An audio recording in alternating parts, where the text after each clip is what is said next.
Hello, everybody. Welcome into our latest live broadcast. Today it is Friday, August 23rd, 2024.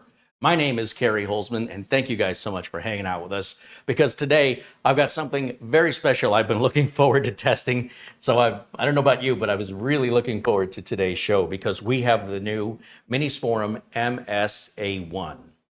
And I want to thank our friends at Acronis, the folks who make the backup, cloning, and copying software, for supporting us here and offering you guys 30% off of all their products. And a shout out and a super thank you to our friends at RoboForm, the password manager. Both of these products I've been using over a decade, nearly 2 decades, in my real live tech business. And so I reached out to them and asked them if they would work with us. And they're both offering you a free trial so you can decide for yourself just how good the software is. And if you want to buy it, even though the regular everyday price is a bargain, you get an additional 30% off. So that's amazing. If you're looking for password manager, please consider RoboForm. And if you're looking for backup software, give Acronis a try. Decide for yourself. They support us here. Let's support them back. Our friends at Minisforum, speaking of friends, have sent us what is basically a tiny workstation.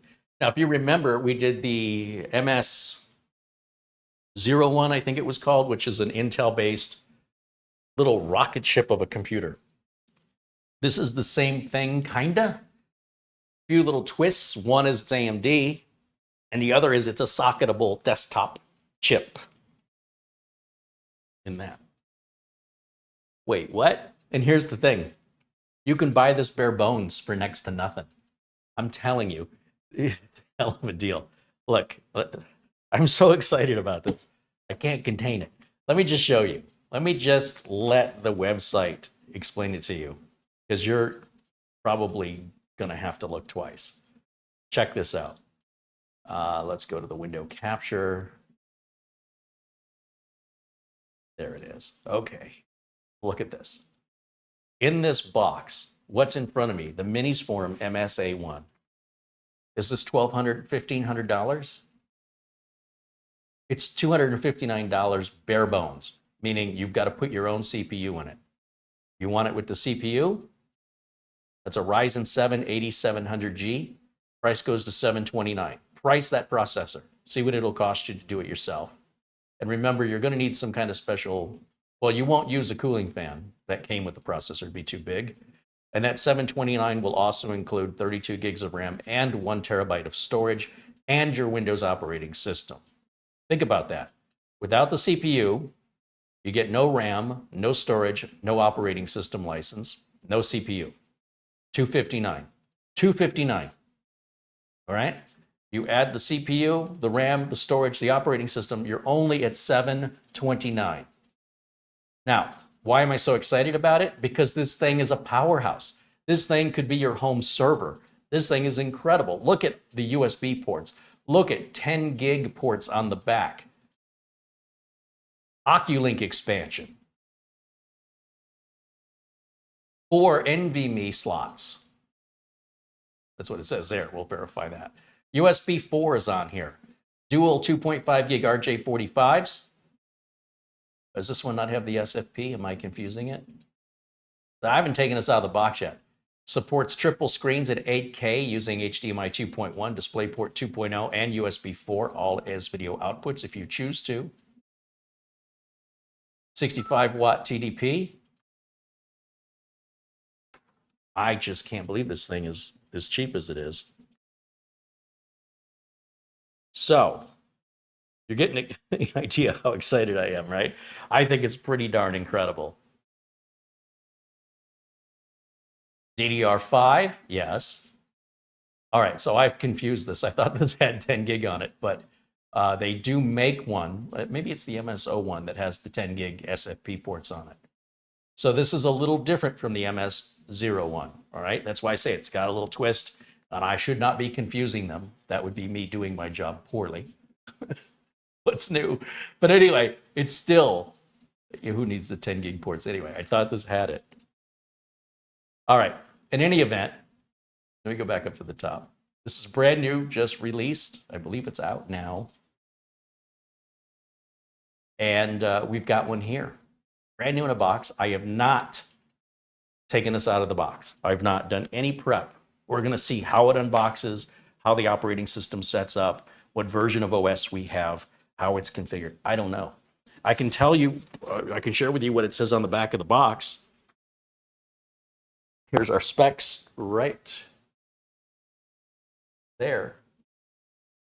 Just like it shows on the website, Ryzen 7 8700G, 32 gigs of RAM, 1 terabyte storage, US power adapter. All right. This thing's heavy. You know there's something good in the box and it's heavy. All right. Let me go over to the chat room, say hello to everybody because I just wanted to get that out of my system. There's our friend Buster. Happy birthday to our friend Buster.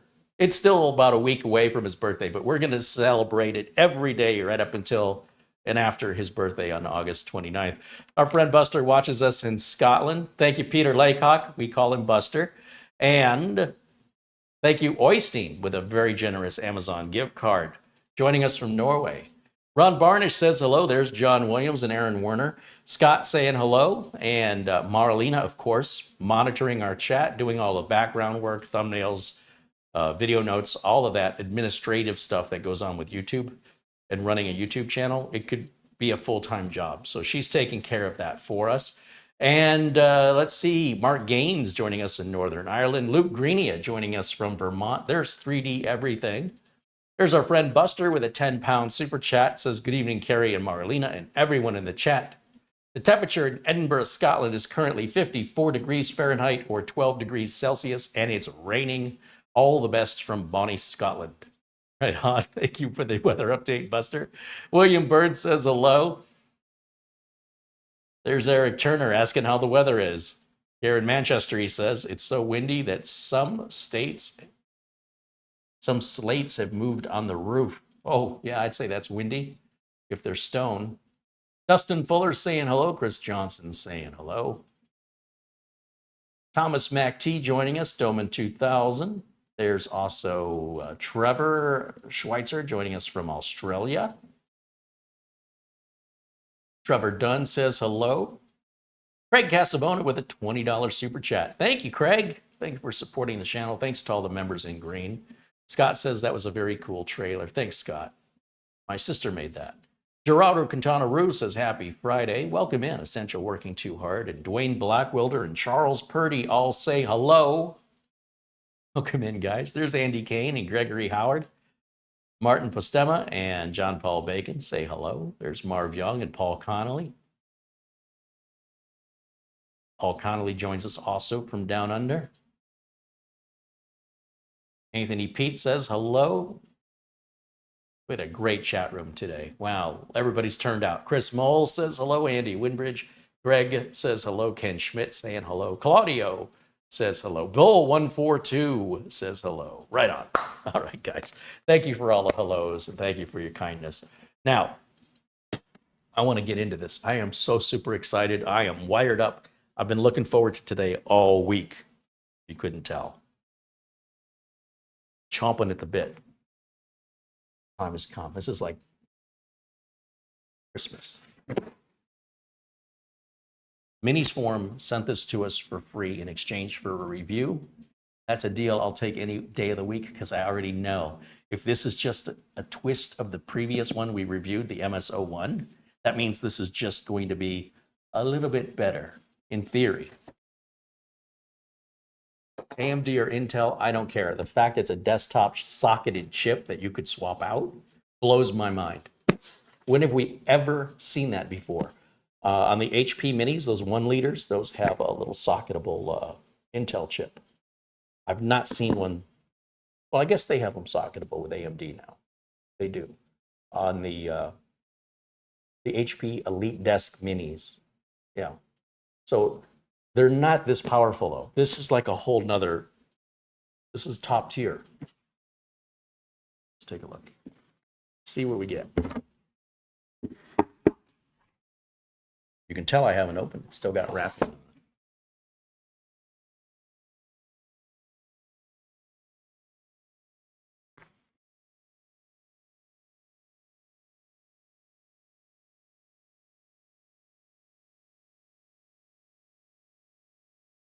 Take a close-up look at what we got here. On the front, we've got our power button, USB, USB, USB, headset. Nothing on the sides. Go around the back. Look at all the ports. Two 2.5 gig ports. Display port, HDMI, USB 4, Bluetooth, blue USB 3, and a USB 2, and Oculink, and a barrel-style power connector. Now, to get into this, we're going to remove 4 screws that are fully exposed. We don't, 6, how many screws are there? 1, 2, 3, 4, 5, 6, 7, 8. So I guess we have to remove the 8 screws. And then this, just like if it's like the MS-A1, then this will slide out. Should be that easy. No rubber feet covering the screws. Thank you, Minisforum. Finally. You see how they move the rubber feet just a little away from the screw? They do that all the time. All right. Are you as excited as I am? Is it just me? I just think this is so cool. All right. Just a little foam packaging in here. What else we got? Cardboard box that exposes our regular PC style power plug, a small HDMI cable. Oh, a little chip puller. How cool is that? Look at this. We've never seen one of these before. Think of it like a pair of tweezers or a set of needle nose pliers. And the idea is that you can grab around the chip. It's got little bent ends there.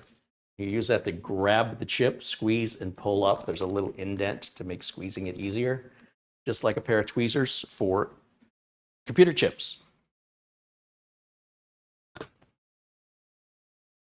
I think that's an Oculink add-on. What is this? What is this?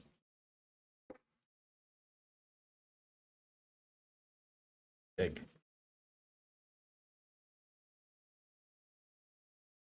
I have to say that the packaging they use isn't very resealable. It's sort of, you have to tear it open, so. Oh. Oh. Okay. If you remember, the MS-A1 had the ability to take a, what were those drives called? With a U.2? This is an adapter.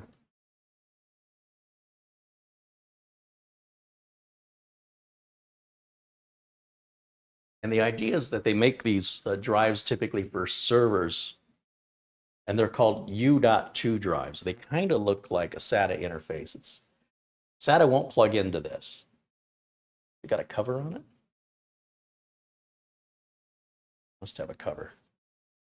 Let's take the cover off. It's a little dust cover, but it looks like a SATA interface here.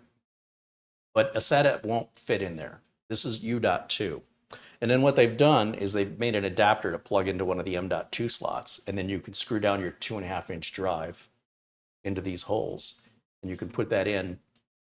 You have to flip a switch. We talked about this on the MS-A1 in order to get the right voltage, and not doing so could damage it. So I'm not personally going to use this today. I think I have a U.2 drive laying around here somewhere. I wasn't prepared for this. I should have known, because it's like the MS-A1. We basically got the same exact thing on the MS-A1. So if you have not watched the MS-A1 review, we covered this in more detail if you want to learn more about it. I actually have a U.2 drive installed right down here. You can't see it. Bought an Intel U.2 SSD. It's like 4 gigs for, it was 8 gigs, I think, for $250, brand new with an adapter card. And since this motherboard doesn't support U.2, it goes onto a PCI Express card, and I just put it into a slot. That's it. It operates at about Gen 3 speeds, NVMe Gen 3, about 3,600 megabytes per second. Holy cow. Look at the size of that power adapter. That's what made it so heavy. All right, then at the very bottom, we've got some documentation here. And we'll just keep it down at the bottom. I'm not reading any documentation. I should be able to figure this out intuitively. That's my rule. Okay, we got some plastic. You definitely want to take this plastic off. It's meant just to keep it from getting scratched up or marked up in shipping. And if you leave it on, it turns yellow, it bubbles, it looks terrible, and it can trap heat. But that is a beefy, beefy power supply. Now, nothing on it says Minisforum, so we'll probably need to get a silver Sharpie marker or label maker because we don't want to mix this up with another machine. You'll see that is a 19 volt, 240 watt brick.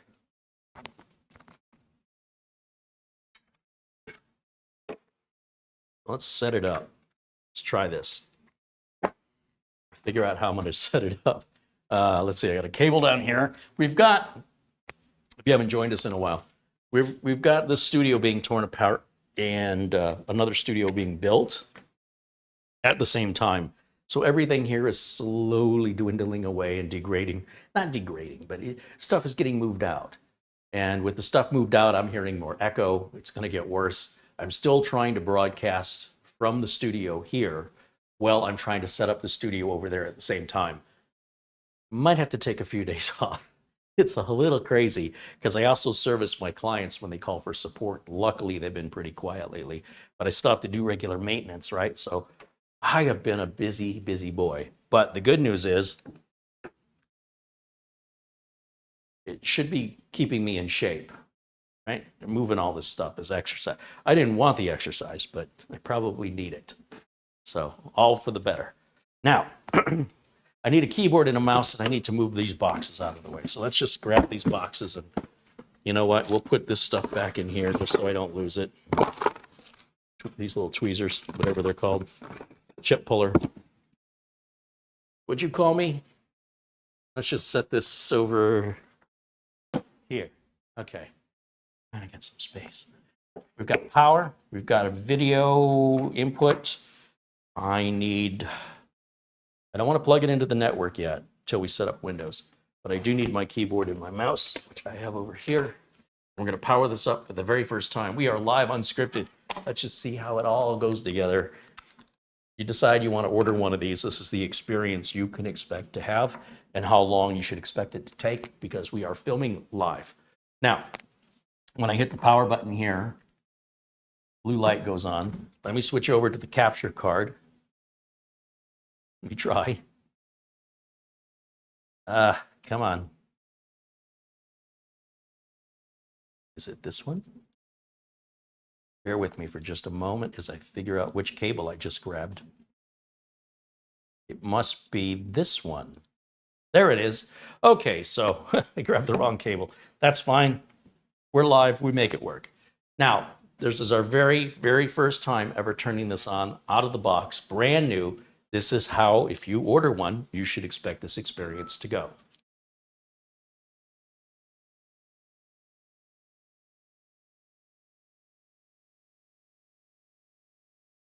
Peter Laycock, with a very generous PayPal contribution, says, hello, Carey and Mara, just another wee gift for Studio C from your friend Buster.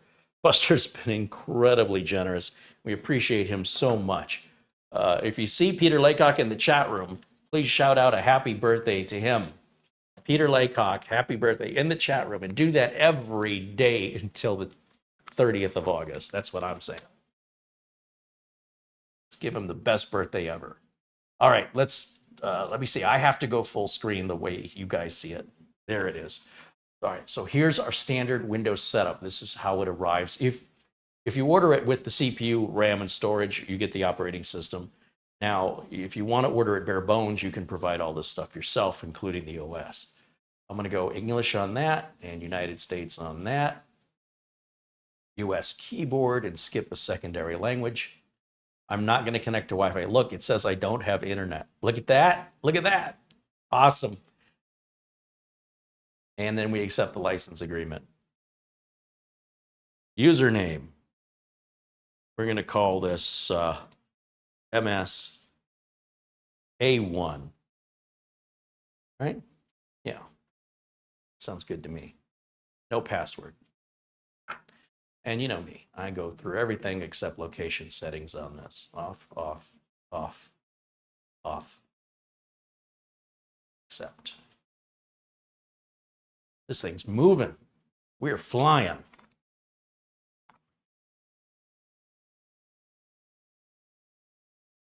Okay. Well, it does that. Let me bring back camera one and put myself in a corner here. Bear with me for just a moment as I configure the OBS software to put me up there so you guys can see what's going on at the same time.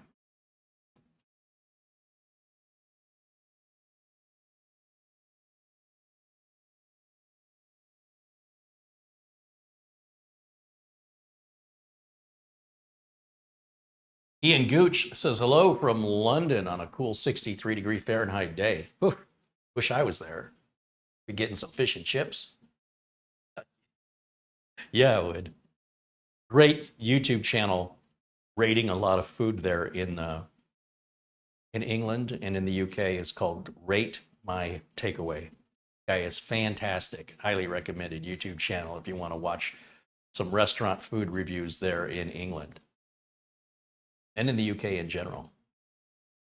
All right, that looks like it's started up. So let me grab an Ethernet cable. Now we're going to plug it into the network and we can do Windows updates. And while it's doing Windows updates, we can poke around at some of the settings and see what we've got. Like what version of Windows? Is it activated? Look at the drivers. Who makes the network card? Stuff like that. So we'll do that at the same time as we update. I'm looking on the floor. There's a mess of cables. One of these is an Ethernet cable. Where did it go? It's around here somewhere. Is this it? Found it. Hey. All right, let's plug it in. Either Ethernet port, doesn't matter. Pick one. Give that a second for the router to initialize and assign an IP address for it. And then let me go over here. Got to go full screen again so I can see the desktop better. Bear with me for just a moment. Now you notice all the desktop icons populated once I plug the internet connection in. Did you catch that?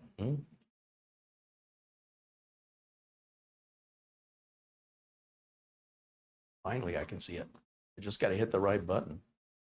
We're going to go to settings, and then we're going to go to Windows Update. And I'm going to tell this a couple of different things here. I want it to automatically keep me up to date. I'm going to go to Advanced, and I want it to receive updates for other Microsoft products. Again, I want it to keep me up to date, and I want it to notify me when it needs to restart. I see we've got 2 optional updates inside of here, so we'll grab both of those. I don't even care what they are. I just grab them blindly. I don't care. Just want this thing fully updated. Now, for some reason, I don't see other updates happening, but we're going to check on that in a minute. I'm going to right-click on the Start menu and go to the Device Manager. No, I want to go to System first to get the system specifications. And as we look in the system specs, you can see we've got the AMD Ryzen 8700G with Ryzen 780M graphics. 4.2 gig, 32 gigs of DDR5 RAM. We're running Windows 11 Professional. And are we activated? Let's see. Activation. Come on, if I spell it right. Activation settings. We're active. That means it's activated. If we go to the Device Manager,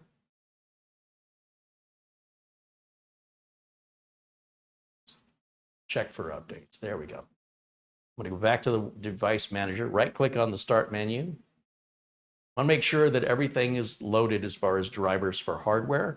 And I'm just kind of curious who makes the network adapters. Intel's making the Wi-Fi. It is a 6E. And Realtek makes the LAN adapters. Those are 2.5 gig Ethernet controllers. And you get 2 of them.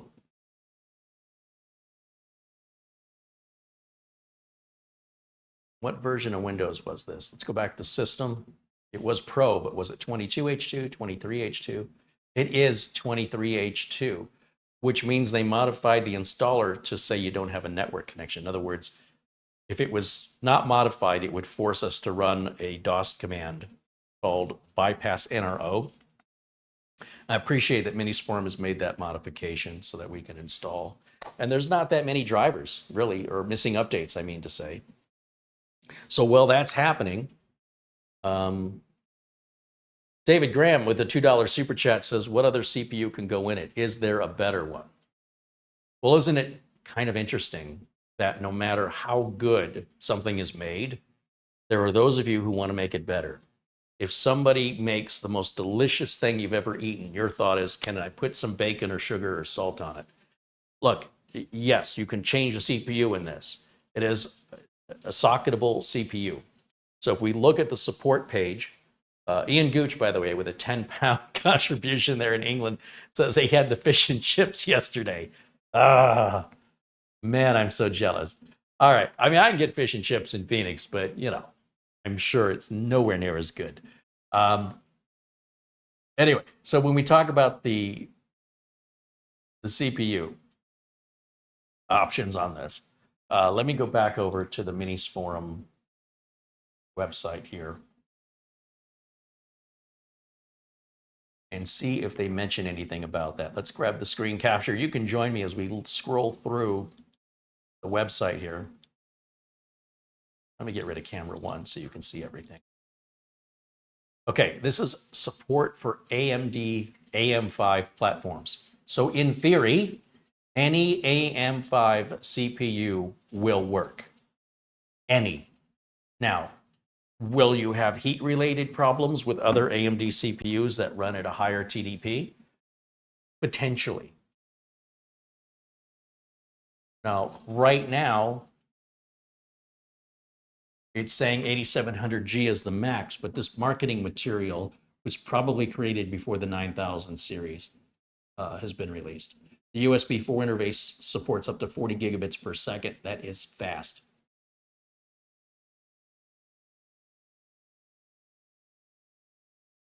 And this will boost to 5.1 gigahertz, but you have a 65 watt TDP on that CPU.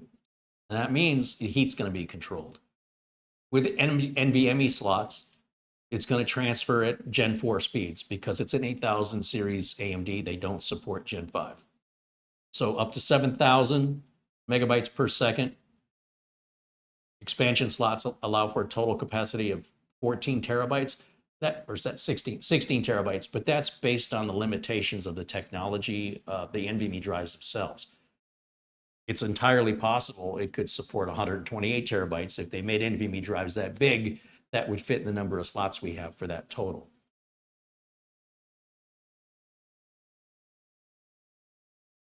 These numbers say only Raphael, Phoenix, and Granite Ridge architectures support 4 NVMe SSDs. That's the other thing you got to worry about if you want to outsmart the CPU. Okay, you're going to get different levels of support based on what CPU you put in there. So if you want the best, you want to use those codename CPUs that AMD works with. Now, again, you got dual channel DDR5, 5200 megahertz up to 96 gigs, meaning you could get 2 sticks of 48 if you want to. But that's as big as a stick you can buy. If they make a stick at, a larger capacity, then in theory, it would recognize that potentially with a BIOS update.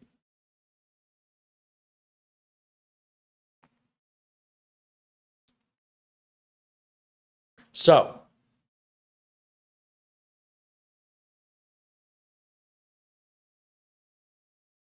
let's see, what else we got going on? Any other CPU information?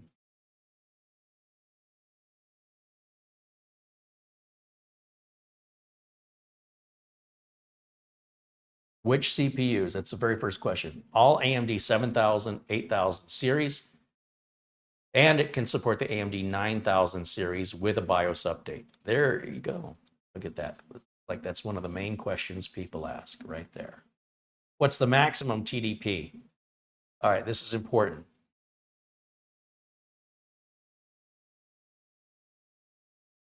7950, 7900X will need 100 watts. You may have a heat-related issue if you put it in a box, because you got to use Minisforum's cooler, okay? So I wouldn't go crazy if I were you. Nothing wrong with the 8700G. Like to say, what can I do that's better? is it, I don't know. I just think that's a little like, what do you need that much? What are you doing, man? You just try to spend more money? This is your best bang for the buck by far. You could change it if you want to, but I wouldn't. Because I know they've tested it and I know that works. I don't want to be the tester and find out that my more powerful CPU generates more power, costs more to run, and creates more heat.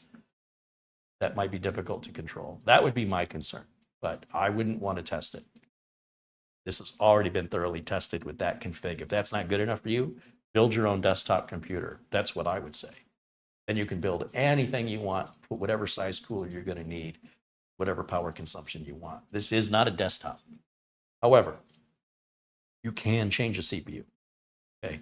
But if you go beyond 65 watts, I'm just not quite sure how that's going to work out power-wise. You'll have to let me know. Might be fine.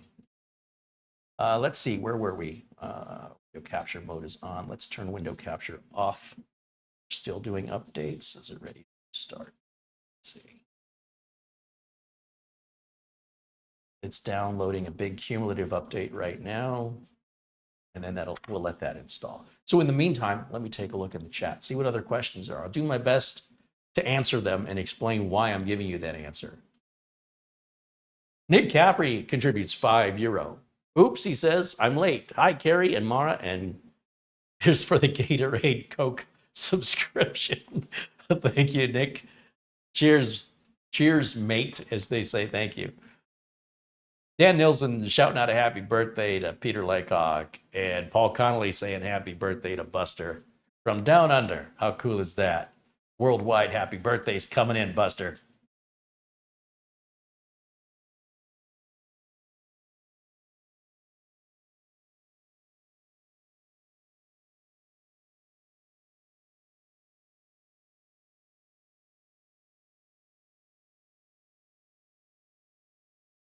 Well, let's see. Just looking through the chat. Appreciate our community here of kind folks who don't think they're better than anybody else or smarter. What we do here in our chat room is we're kinder. If you can't be kind, we have room for you. If you are kind, welcome in. We'd love to have you. Just say hello. That's how it all starts, is with a simple hello. And you get what you give here. You know, you give and show kindness, you're going to be shown and given kindness in return. So we appreciate all of our members in this amazing community and looking forward to continuing to build it with other like-minded individuals. Taking a look at other questions I might have missed.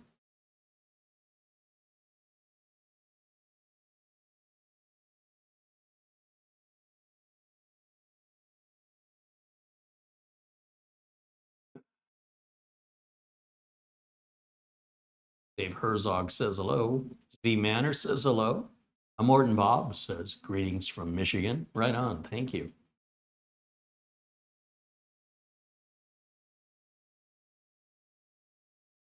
I like that there's not a lot of missing updates on this. You know, sometimes we get machines where they put an operating system image on that's over a year old running 22H2.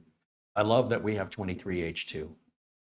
This machine is perfectly silent. If there's a fan in there, I can't hear it. So we're going to open it up here in a little bit. Now, I don't have any overhead camera or close-up camera available, although that's been moved over to Studio C, but I'll do what I can to just bring the unit up to the camera, you know, old school.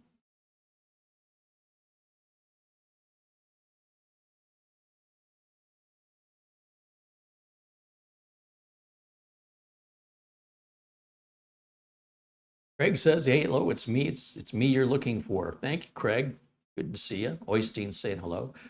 Oystein wants to know, so no USB 4 ports? Yes, it has USB 4, 40 gigabit ports. If we go back and look one more time, we have these links, by the way, that I'm utilizing here to show you.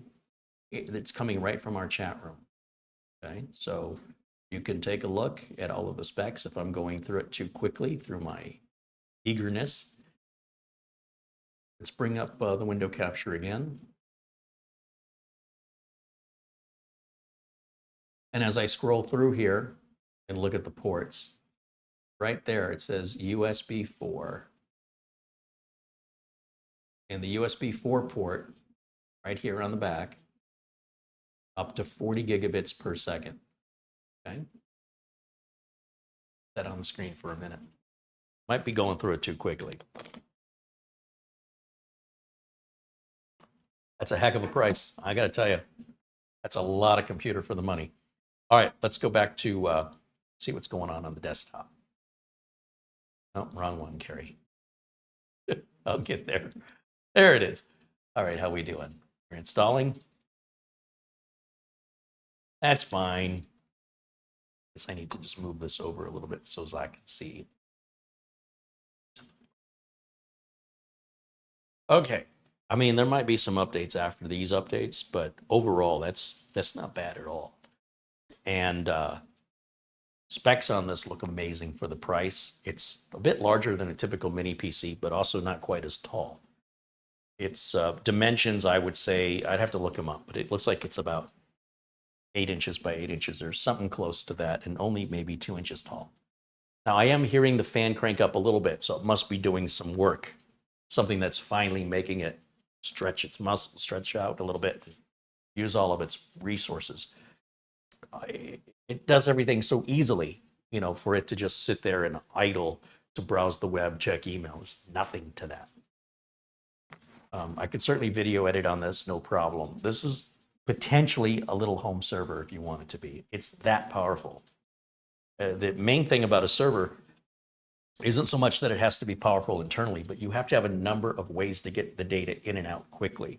So with the 2.5 gig LAN ports, the Wi-Fi 6E, if you need that, Oculink is there if you want to put an external graphics card on this. Let me show you how that works while we're waiting. Minisforum makes, and you don't have to use theirs, by the way. You can get anybody's Oculink compatible GPU dock. Okay, you've seen hard drive docks. Have you ever seen a GPU dock? Let me show you what it looks like. And these are really inexpensive. I know back in the day, these basically like Thunderbolt docks for video cards were somewhere around $400. Let me show you what you get here from Minisforum. Let's go full screen while this is loading. Control F. Bear with me for a second. Control F. There I am. All right. So this brand new in a box, never opened it before.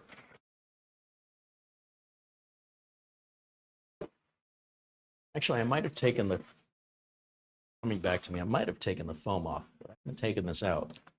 Documentation.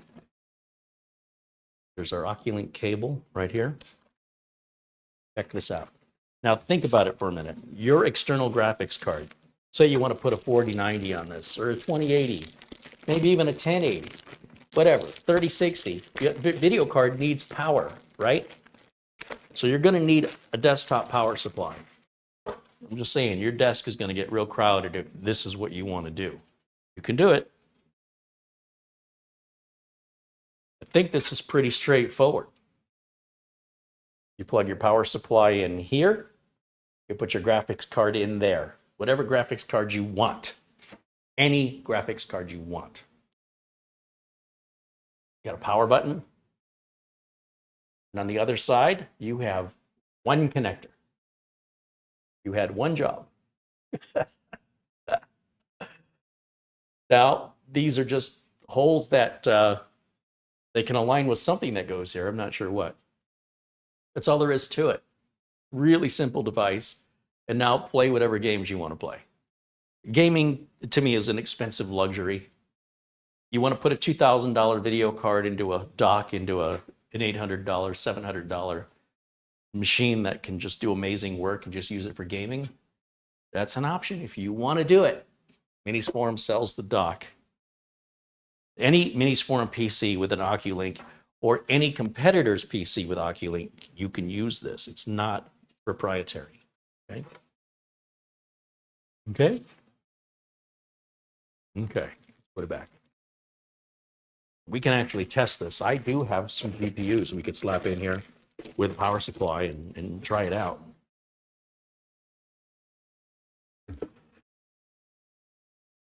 I figure out how it goes back in the box just for now. There's a couple other things I want to do first.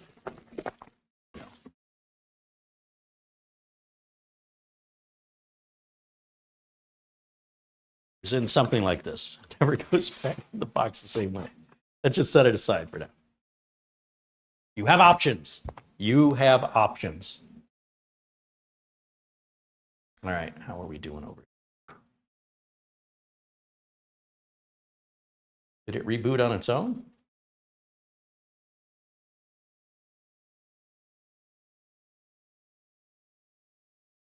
Back to Windows updates.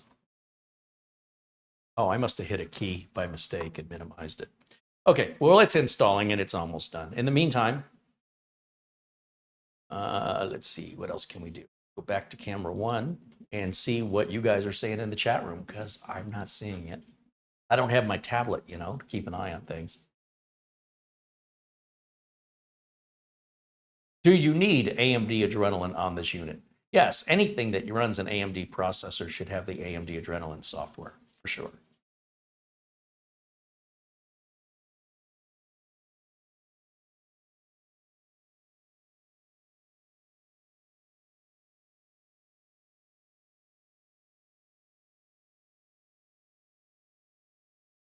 David Graham wants to know, other than gaming, what use case would the Oculink be used for? Well, primarily it's designed for gamers. That's its main target audience. However, I suppose if you were a graphic designer and you needed the power of the GPU for things like cryptocurrency mining, or if you wanted to render things in AutoCAD, drafting, any sort of rendering style of work that you wanted to offload to a more powerful processor, those are options. You know, you could put a you put a $10,000 Quattro graphics card in there, Quadro, for, you know, enhanced business style render use. There's probably, I suppose, anything that plugs into a PCI Express slot, you could use Oculink for. So if you can plug it into your computer under PCI Express, then you could plug it into Oculink. Would it make sense to add a Wi-Fi card that way, just because you can? Would it make sense to put a, maybe,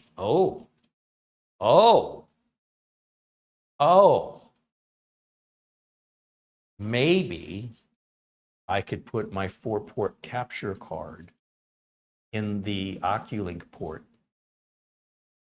and run this as my OBS server with 4 HDMI inputs. I mean, it's going to look terrible because it's all going to be exposed. But it's an interesting idea.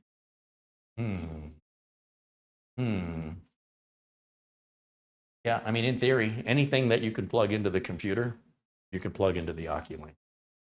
That's the best way I can explain it. I'm not quite sure why that would be useful, but you could. Let's see. How are we doing over here? Finished yet? Yes. All right, let's reboot. Let these updates take effect, and then we'll go back and check again for any newer updates to those updates. Hopefully, this will be completed soon, and then we can open the unit up, take a look at how it's built inside and how configurable and easy or difficult it is to work on.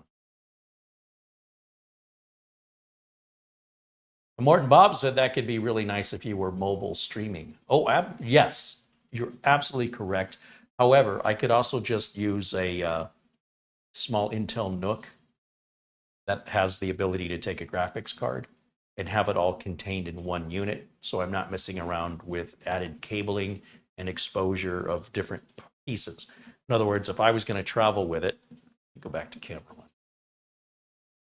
If I was going to travel, this wouldn't be the way I would do it, because there are better, even mini ITX cases with a handle that I could have the capture card in, and it's all one unit, and I just plug it in. Here I need to bring a separate power supply for the Oculink port. I need to bring the Oculink cable. I need to bring the Oculink dock.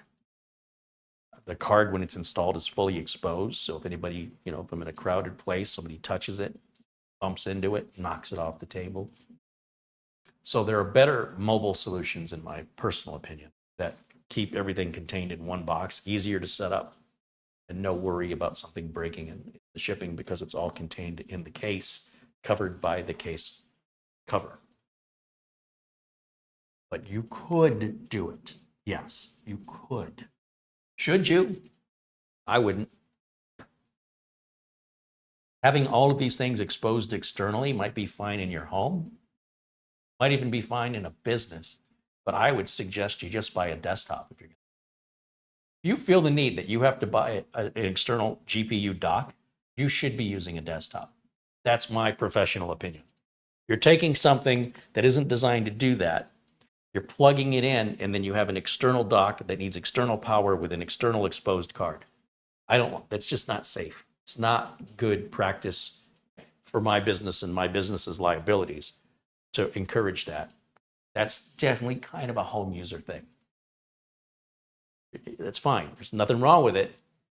But in business, there are liabilities, potential liabilities. And that just wouldn't be appropriate.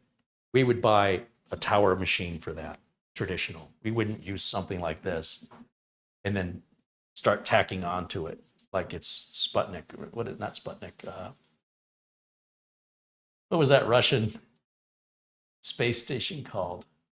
Mir, Space Station Mir, M-I-R.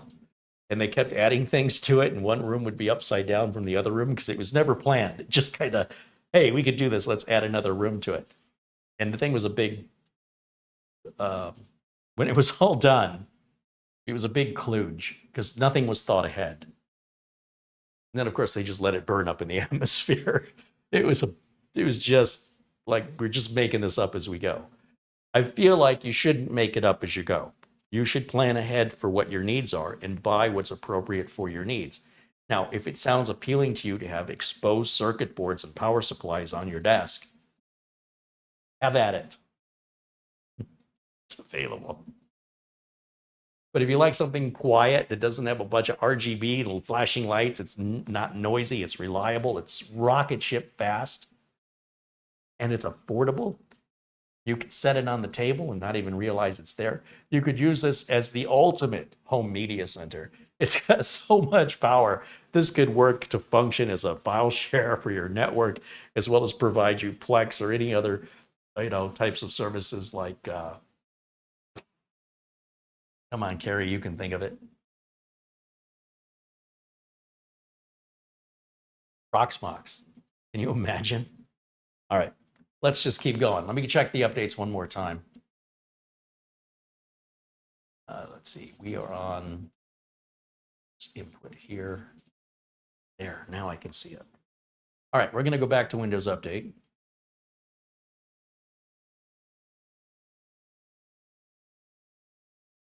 Now, there's a few things that I do for my customers as just part of the service I offer. And one of them is I'm going to get rid of this advertising down on the search bar. So while it's updating, I can just do this at the same time. Search permissions. I don't have to type the whole thing, and you'll see the suggestion comes up here, and that's what I'm looking for. I'm going to scroll all the way to the bottom where it says more settings. When I turn this off, that little icon's going to go away.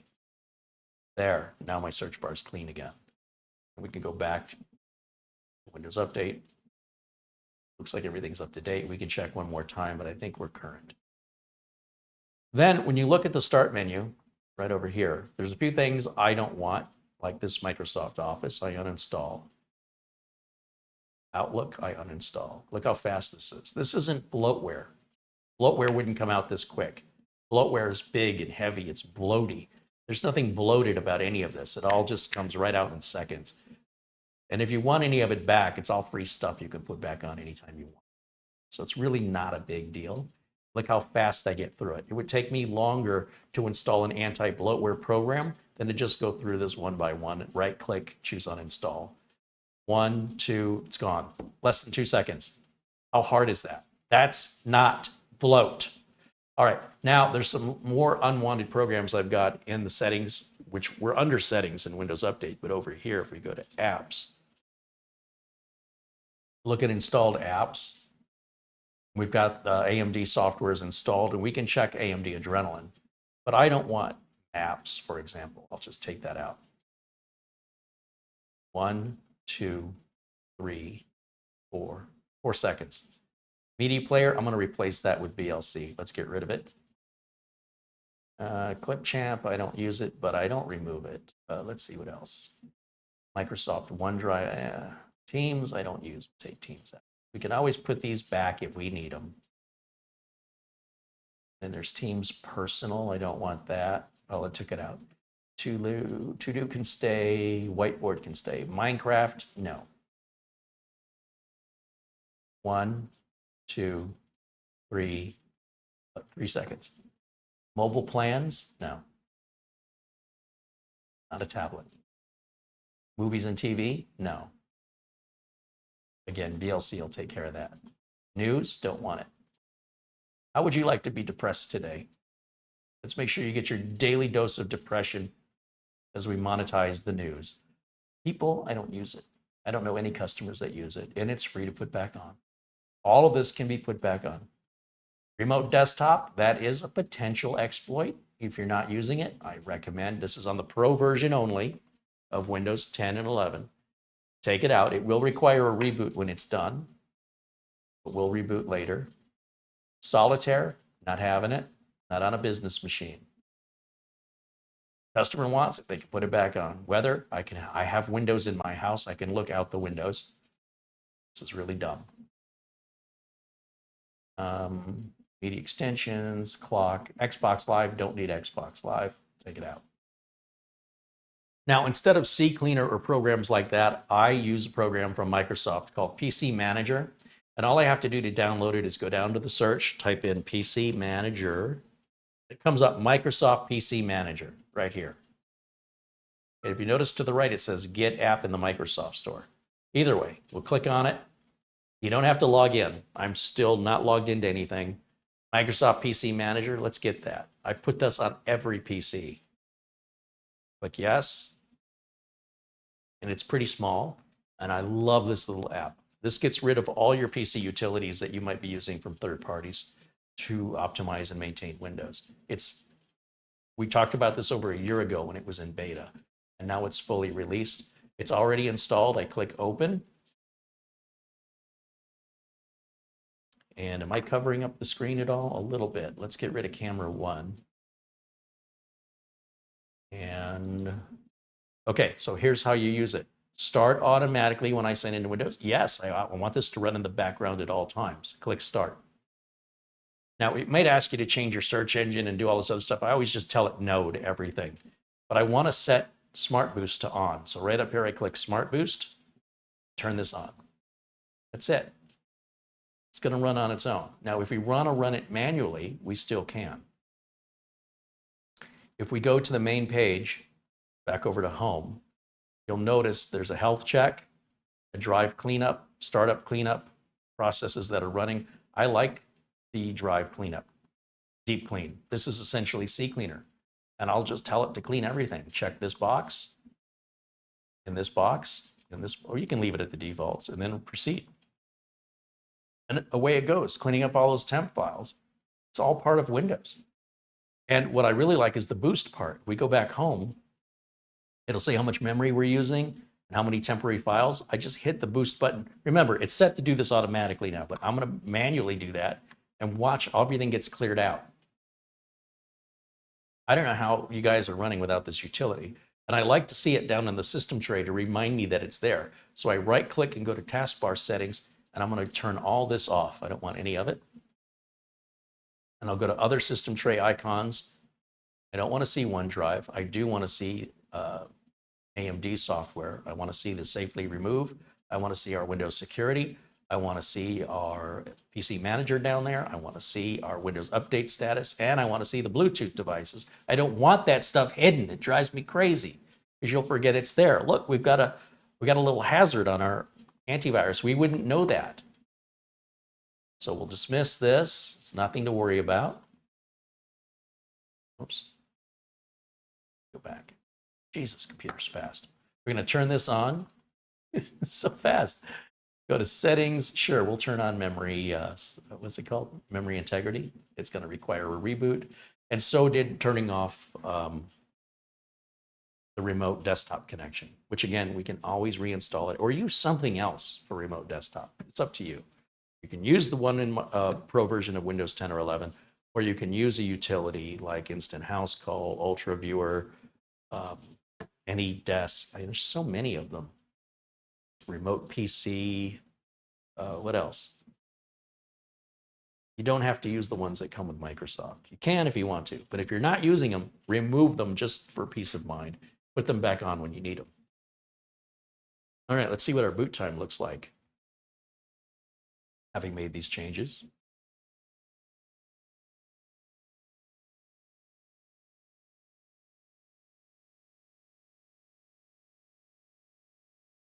It's doing updates. All right.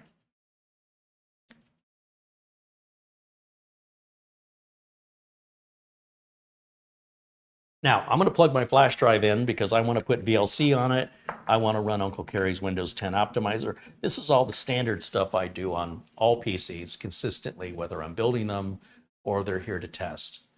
In order for the tests to be fair comparisons, they need to be configured the same way. So there's our storage drive. There's my USB drive, and I want to install VLC. We'll run it right off the USB drive.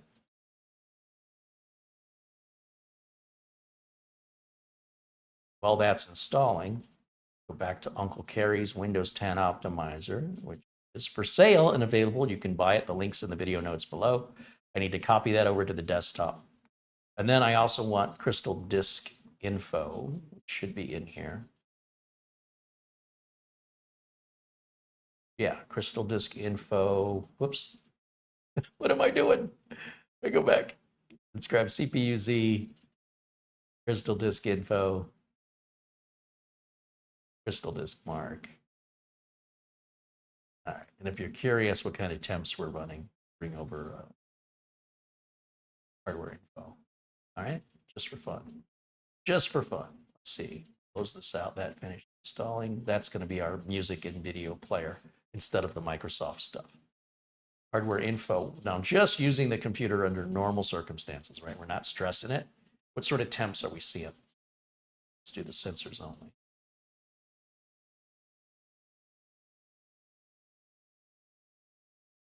Let's go to temperature. Scroll down, scroll down, scroll down. Here we go. 4 temperatures. Okay, so there's our current temps. There's our maximum temps we've hit so far since we started this piece of software. Those are the minimums. These are the maximums. And then this is the average, this entire row. All right. Everything's nice and cool. Fan's nice and quiet. I'm digging it. We can minimize that. This will let it run in the background, I suppose. But we're going to reboot after Uncle Carey. So we're going to go ahead and do the Uncle Carey optimizer now and get it out of the way, which will require a reboot here. All those access denieds are just trying to turn off indexing on files that are in use or unavailable. That's what it's supposed to do. It has nothing to do with whether or not you're an administrator. When indexing is turned on, it takes up drive space. And I don't know a single person that's ever used indexing. You can still search for your files the way you always have. This has no impact on that. This is about searching the internals of files. Like, I'm looking for a Word document where I wrote the word hoodity, and I don't know what the document's called. So I can search for words in the document with indexing. I don't know anybody who does that.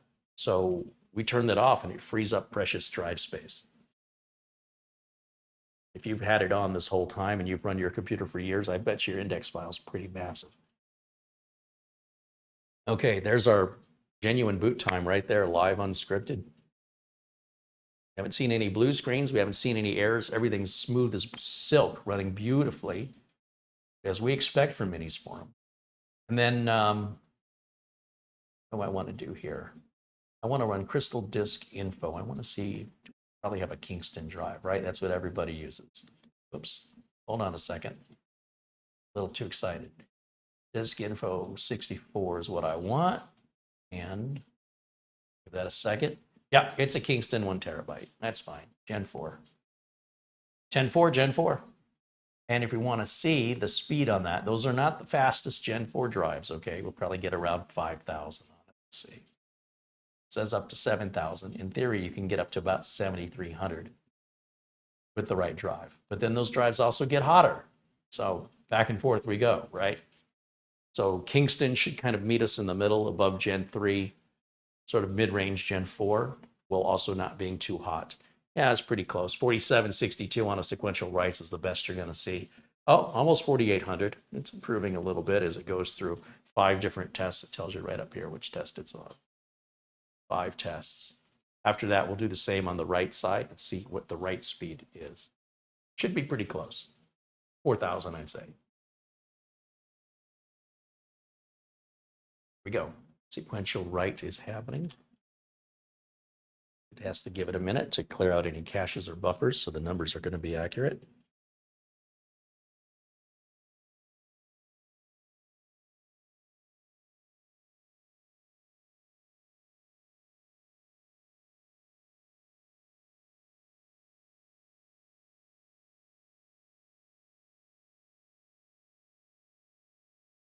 Okay, again, I was close. 3892, close to 4000. 4800, close to 5000. That's typical Kingston Gen 4 performance. It's right down the middle. And yeah, no surprises. With regards to the AMD Adrenaline software, you come down here, double click that. That should already be installed. It is. This is from Minisforum. We did not do this.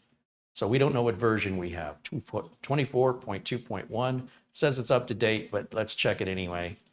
24.7.1 is actually newer, so we can download and install that. Always want the latest version of AMD Adrenaline if you are running an AMD CPU. Okay, you need this. It's going to make your computer run faster, more reliable. This is something that should be happening automatically, but many of you might be running AMD CPUs and are not running this driver updater. That is not optimizing your CPU performance. This could make a noticeable improvement in performance on your AMD-based computer. Just FYI, try it, see for yourself. So while that installs, let's go back over to the chat room and see what you guys are saying. We have a generous gift card from Mark Gaines. Thank you for the Amazon gift card. Mark joining us from Northern Ireland. He says this is for Studio C. Thank you so much. My voice just cracked. Thank you. Cheers, mate. Slancha. I'm trying to say it in their natural tongue, but I'm sure it sounds really bad coming out of my American accent. It's the thought that counts, right? Let's see. Photo Mix Media is joining us. MIB Pro joins us. Welcome, welcome. And let's see who else we've got in here. Tom Parada saying hello. Scott's having a birthday. Everybody say happy birthday to Scott.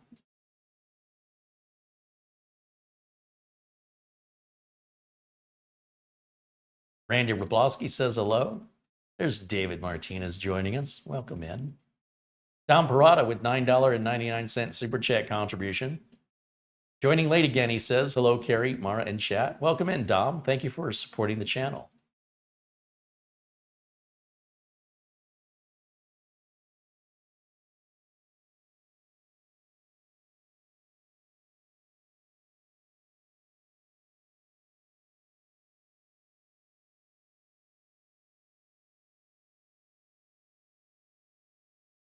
I'm just scrolling through the chat where we're waiting for the download to see what I've been missing.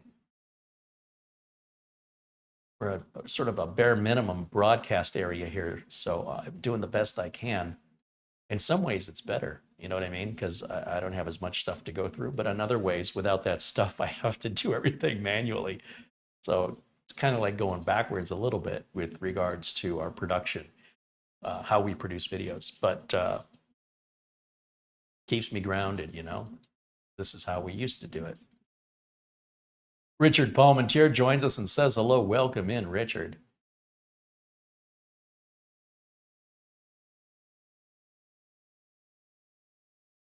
Dennis Kine says hello.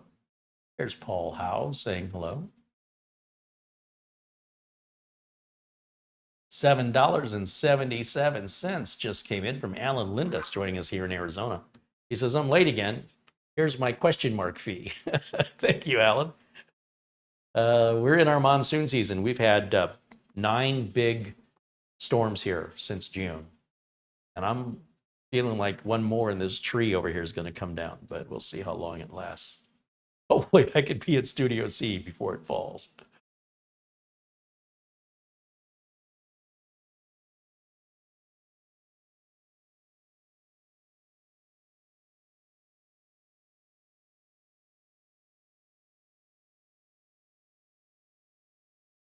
John Paul Bacon says AMD Adrenaline software is more than just graphics drivers. That is correct. And it says as much when it installs. You'll see. Now that we've got the file, just to demonstrate that, if you read what the screen actually says, whoops, didn't want to see me. Yeah, you guys didn't notice that, but I did. Right here, we're ready to install. And we're going to run the installer, and it's going to check our platform to see if the AMD Adrenaline software can provide drivers for any AMD related equipment on our system. So it's not just CPU, it's not just GPU, it's chipset, okay? It's a lot of other things. So this is saying AMD Radeon graphics drivers. And then under here it says additional drivers. That looks like just the Radeon 780 graphics driver that's being updated. But you'll often get a little box that comes up with boxes in it that you can check or uncheck for I/O drivers, other chipset related drivers, and video drivers.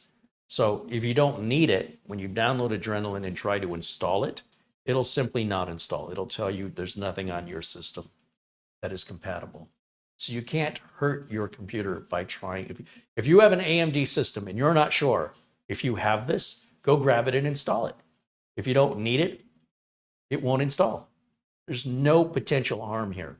All it's going to do is either improve your computer or not install, and won't cause harm. I will not recommend anything that has the potential to cause harm. You know, that's a home user. We don't do that in business world. We don't run experiments like that and say, well, we hope for the best. That doesn't work, and you will lose your job. In the home world, when people are just kind of playing at home, you do whatever you want. There's no policies or procedures you need to follow that are being monitored by a superior that you will be held accountable to. So we're sort of in two different worlds when it comes to enthusiasts versus techs. But that's why I made this channel, to bridge that gap, because there's a lot of enthusiasts and not a lot of techs. I did, by the way, I found a tech I want to share with you here in a moment. Launch, what is that? AMD software. Yes, of course I want to launch it. So there it goes.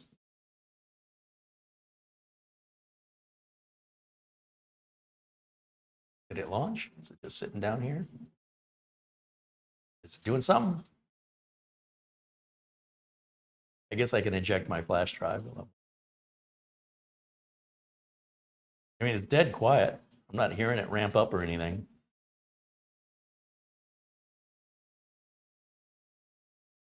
Flash drive. Set that aside. Why is this not opening? I'm going to give it a second.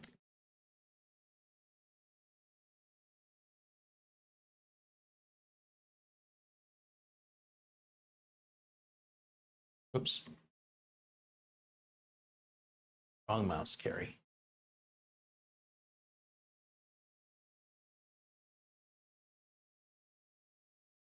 Maybe I need to reboot.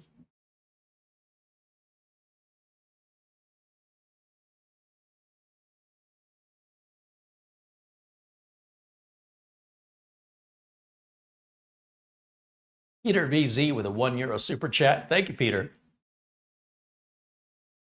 Lots of happy birthdays coming in for Scott here in our chat room. Happy birthday to Scott. Jason Willis says hello. Elvin Shaver joining us says hello in the chat room. If you're watching us live, please join us in the chat room. We only ask that you say hello and be kind. That's the only rule. That's all you got to do. You have one job, be kind. Join us in the chat, please. Just say hello. Let us know you're watching. Let us know where you're watching from. Where are you in the world? We have viewers all over the world. It's pretty cool to see that in the chat room. It's one thing to say it. It's another thing to see it. Tell us where you're watching from in the chat room. If you've never joined the chat room before, we'd love to have you. All you have to do is say hello. All right, this is our AMD Adrenaline software. It's working fine now after the reboot. Shows it's up to date. We are good to go. And again, you can use this to make some changes to your system. And depending on what your system is, you get different controls available to you. Obviously, not available means your system doesn't have that feature, okay? But it's not going to hurt anything. Now, with that done, I guess we can shut this down and open it up. I think there's anything else we need to do. Let me just ask the chat room real quick. Is there anything else you want to know about this PC while we're in Windows? Otherwise, we'll shut it down, get a screwdriver, and open it up. Oystein says he's joining us from Norway. Martin Postama says he's in the Netherlands. Davey joining us from Colorado, and David Martinez joining us from Nacogdoches, Texas.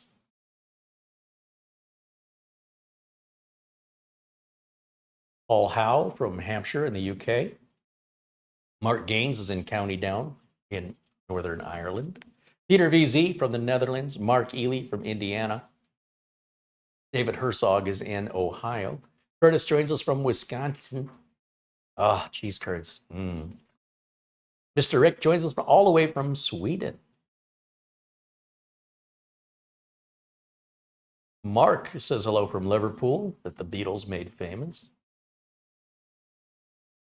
Showman 2000. Wow, look at all these folks from the Netherlands joining us. How cool is that? Apparently, I'm big in the Netherlands. Let's see. Don Parada joins us from New York. And Arbin says Belle Isle in Detroit. Old Code Black is from Thailand. Very cool. We don't get many users from Thailand. John Paul Bacon is in Washington. And Nick Caffrey is in West Cork, Ireland. Gerhard Huff joins us all the way from Germany. Welcome in, Gerhard. John Gallagher is in Gilbert, Arizona. Luke Greenia joins us from Vermont. Jonathan joins us from the UK. Dennis Kint living in Washington. Peter VZ, as I mentioned, in the Netherlands. Peter Laycock is in Edinburgh, Scotland. Hope I'm saying it right.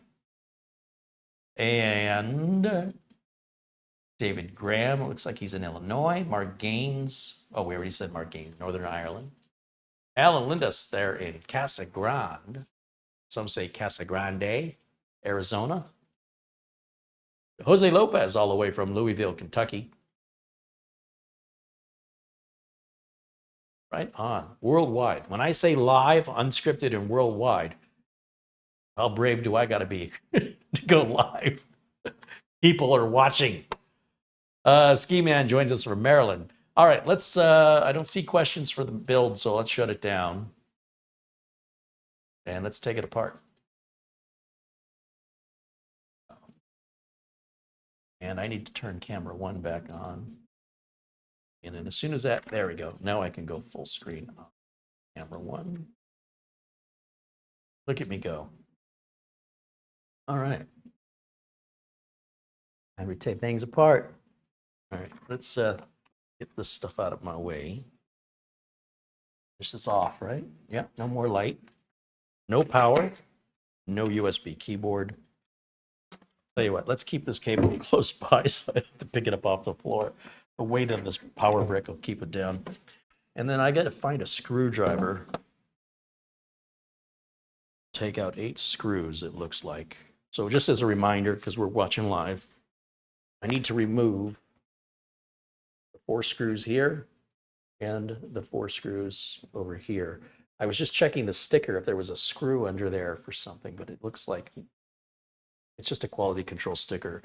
You know, when companies put these like warranty void if the sticker's removed, none of that's legal in the United States. It's not enforceable, I should say. Now, if you damage it, you're obviously out of warranty, but you're allowed to open and repair your stuff without taking it out of warranty.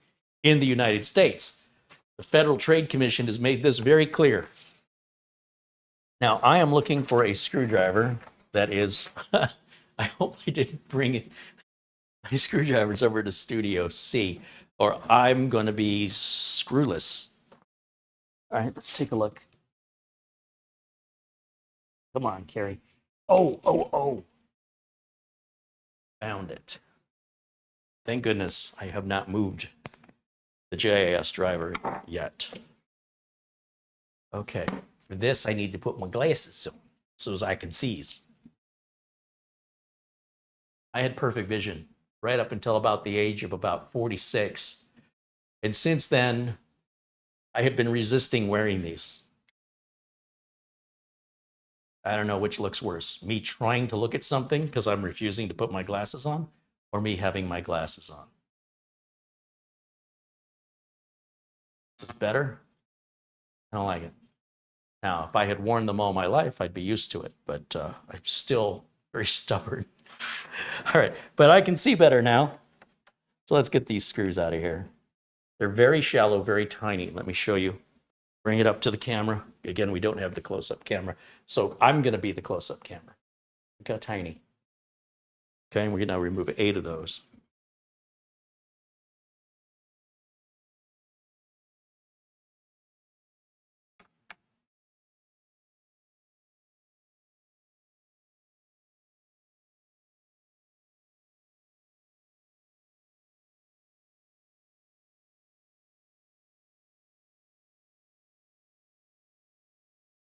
Oh, these ones at the back. Look at that. That is like 3 times longer. So I want to make sure I make a note of where the big long screws go. Those are much longer. And they are, let's see, did I just take this out?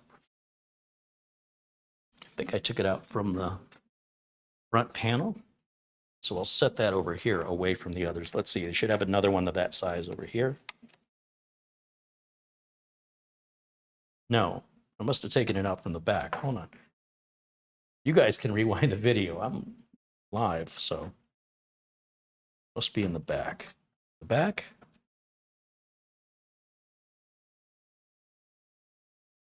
Yeah, okay. So these longer screws, just mental note, they go to hold the bottom screws here to the back panel. 2 more screws to remove. A 1. And a 2. Now, in theory, we can open this up some way.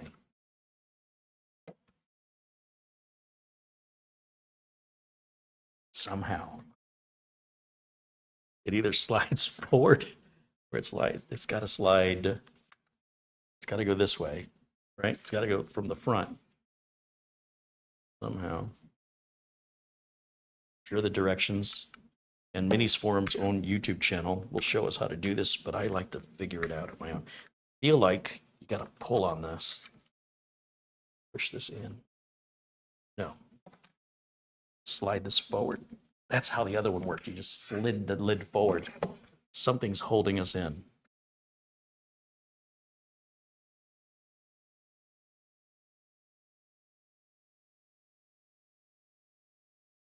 Don't force anything, all right? If you're struggling, you're doing it wrong. And I'm clearly doing this wrong. There's a piece I am missing here. I think it's just come off. Do I need a spudging tool to get in there and split it? There's a seam right here, and I've got all the screws out, unless... Did they put a screw down there? I don't think so. This doesn't lift up. It slides out. I can see it slides out. Why isn't it sliding out? Something is keeping us in there. Looking to see if I've missed any other screws. Everything looks good. I don't know what this sticker worries me that there might be a screw under it.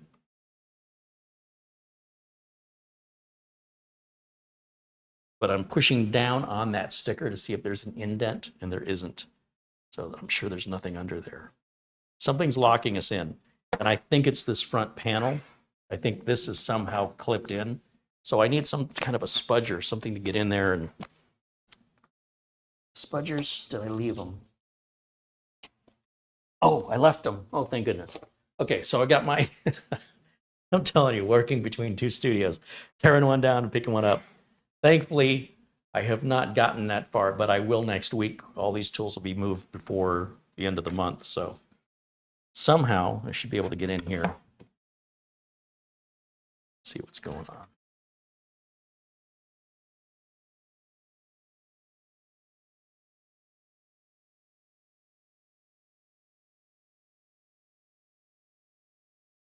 It's separating. What's holding it in? That's the question. I don't want to gouge it. I'll tell you what I'm going to do. Because I love this so much, I don't want to hurt it in my reverse engineering it, which I normally do. I'm missing something. I don't know what I'm missing. Like, it's not occurring to me. I'm looking at it, looking to see what's holding that from coming out. You know, I'm starting to wonder if this front panel holds this whole thing together and that you slide it out the opposite way from here. I wonder. That would make sense. Like, this is like an end cap that they put on the front, and something's holding that end cap in. And once this end cap is removed, this is my guess, that when we take this front off, then the whole piece inside will slide out of the cage from the back. But I could be wrong. Let's see if Minisforum has a video showing this, because I think I remember seeing something. Let me take a quick look over at YouTube here, and we'll go to Minisforum's YouTube channel.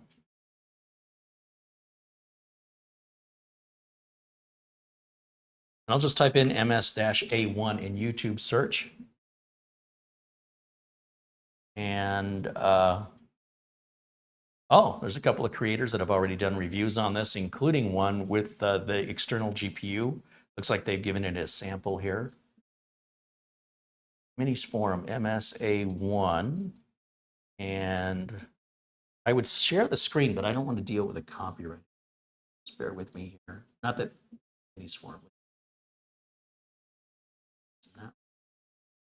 It shows, you know, all the marketing aspects of it. Here we go. This is what I want. Now, this is pretty interesting, this video, because it shows, I'll probably show a few minutes of it. It didn't get too much trouble. It shows essentially a bare bones version of this. You can see the name of the channel if you want to check it out. Taking out all the screws. All right. How do you get the lid up? Oh, the metal clip. Oh, that's what that's for. Oh, where did he put it? Hold on, go back. Where's that going? It's going into the back. So he's not taking the front off, is he? I think they kind of should have spent a little bit more time showing that little piece. It's going right over. Not going. I don't see any clips. Let's see. It's over the power connector. Okay. Okay.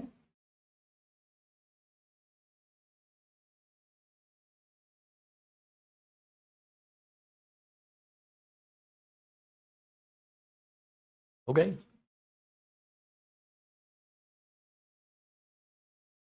Michael MacArthur just renewed his membership. He's now a member for 27 months. That is awesome. Thank you, Michael. He says, hello, Carey, Mara, and chat from Chickasha, Oklahoma. Happy Friday. Yeah, happy Friday to you. I hope I'm mentioning the name of that city. I hope I'm pronouncing Chickasha. Never heard of it. It certainly seems like instead of me working on that seam, I should be working on the rear. And if we pull it, I guess that's what those little tweezers are for. Let me grab those little tweezers and try it. I mean, it's kind of crazy. Page is really behind. Fresh. So much going on. Try and keep up. Let's see. Am I on camera? Okay, I am. Man, that was, the YouTube studio was way behind for some reason. I was looking at video from 20 minutes ago. It's very confusing on this side of the camera when like stuff like that happens, and I don't know why it happens. To make sure you're watching at the very latest second to keep up, you might have to refresh your page from time to time. Okay, so we get these little clippy deals. Is that what they're called? Clippy deals? Yeah, they should be called clippy deals. All right, come on now. Come on. This is what I'm talking about, right? It's like a chip puller, but apparently it's not a chip puller. It's a case dismantler. So they showed it kind of going over, let me bring this up. In their video, whoever that was, they showed this going kind of in here, like these vent holes, and then grabbing the rear and pulling. I guess you can't see it if I do it that way. Like, I don't see like any clips or anything. This looks like any of these holes will be, they're all the same as far as I can tell. Slide that in, pull. Worked. That's exactly how that works. All right. Who knew? All right, so there's our shell. Okay, the front stays on it. Don't try and take the front off. And we get to the guts. Check this design out. Come on now. Are you kidding me? There's our NVMe. There's our Wi-Fi card. Very easy to access. I don't know what's under this fan. Turn it around this way. Look at the other side. 2 more fans. Big old heat sink right over here. What's hiding under there? More NVMe drives. Look at that. Look how clean that is.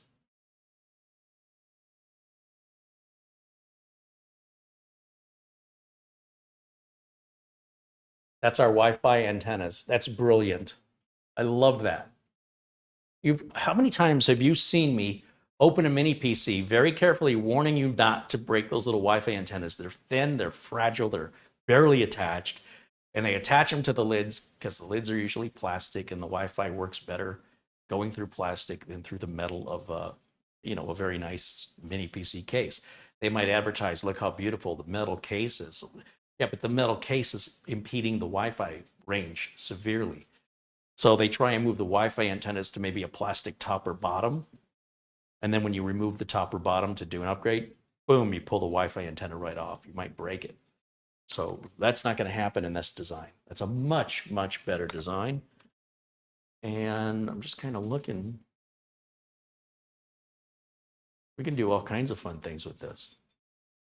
Now, if you look right up here, if you remember the MS-A1, we had one port that had a switch, a physical switch that moves left and right. There's a warning about what that's for and how important it is that you set that to either be an NVMe drive or that U.2 adapter would go there. That's what that's for. See the screws and see this plate, right? Think about this. We grab that U.2 adapter, which is in the box here.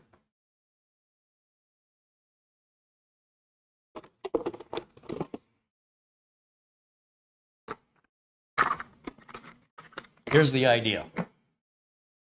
You can put an NVMe drive in that slot, or you can put a U.2 drive in that slot. You better flip the switch to get the right voltage so you don't cause any harm. But the idea is we slide this in. We would attach a 2.5-inch drive into this, a U.2 drive. Then we would slide that into the slot, right? And we would lock it down here, here, and here. And now we can have a U.2 2.5-inch drive in there. I wonder if I still have one laying around here. I used to. I think I put it away. Let me take a quick look. I might have already moved it. Same old story. Hold on, what's this? What is this? Okay. I think this is a U.2 drive. Check this out. If you're not a trained technician or you're not a real technical person, this looks like a regular SATA 2.5-inch drive, right? Same dimensions, but that is not a SATA connector. At a first glance, when you look at it, you might say, that looks like a SATA connector. SATA connector is two separate connectors, right? It's power and data. This is one big connector. The whole thing is attached. And that would go, so again, this ships with a little dust cover on it, and you have to take this little dust cover off. Right here. Take that off. I think that's completely unnecessary. Overkill. And then we're going to slide our U.2 drive, same as you would a SATA drive. It's just, that's going to connect in. Okay? Fits the adapter perfectly. And we're going to use these holes on the bottom of the adapter to secure the drive down to the adapter. And then you'll see these little U's, right? It's like a little letter U here, here, and here. We're going to use those to secure the drive down. Once we install it in here, you better remember to flip that switch. Before you turn this on, you check that switch. If you're going to use this NVMe slot, you make sure that switch is in the right place, or I don't know, best of luck to you. It would be nice if it auto-sensed. This is still a bit primitive that you have to flip the switch, and it's critical. It's so critical you do it right. Or don't use it at all, but you don't have to worry about it. I can't believe I had that laying here. What are the odds? All right. Let's see.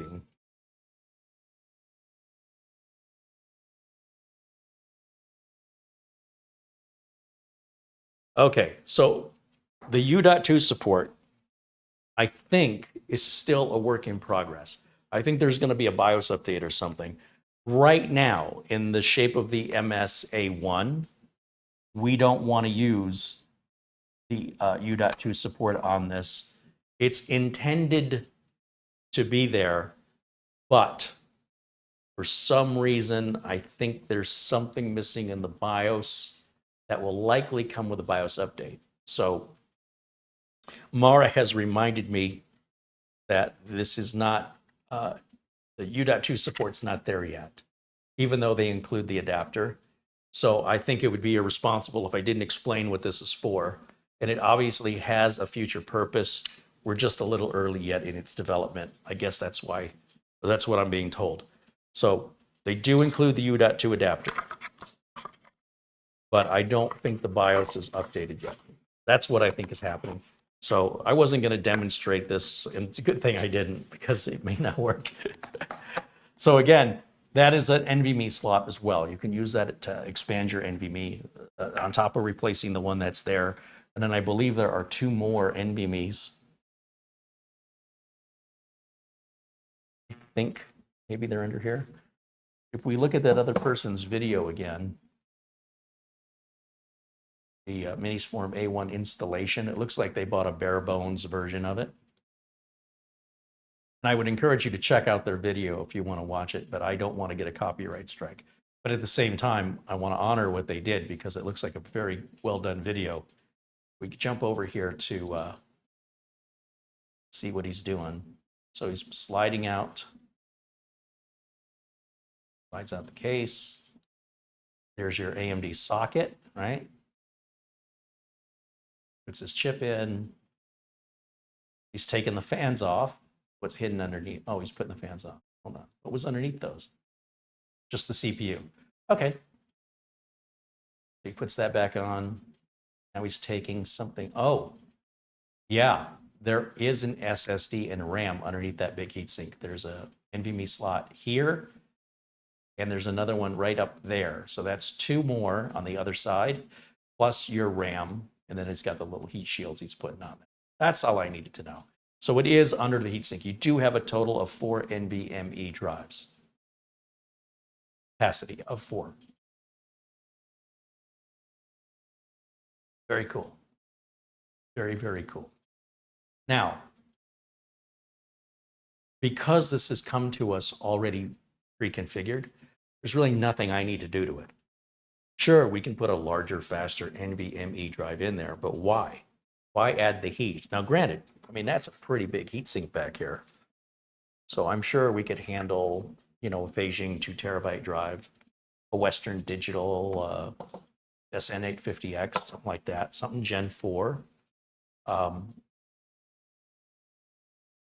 for me personally, that's not how I envision using this. So I want to reiterate, I don't think it's a good idea to store your data on your computer, especially if you have a lot of data. Now I'm talking music, movies, large files that take up a lot of room. Why people need large capacity is usually because those types of media files.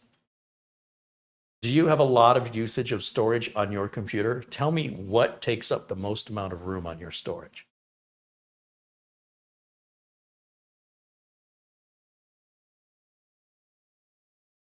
Rob wants to know, does it have a built-in mic?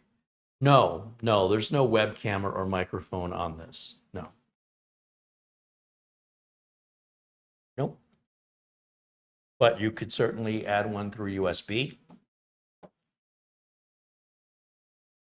Or you can use the 3.5 millimeter headset jack.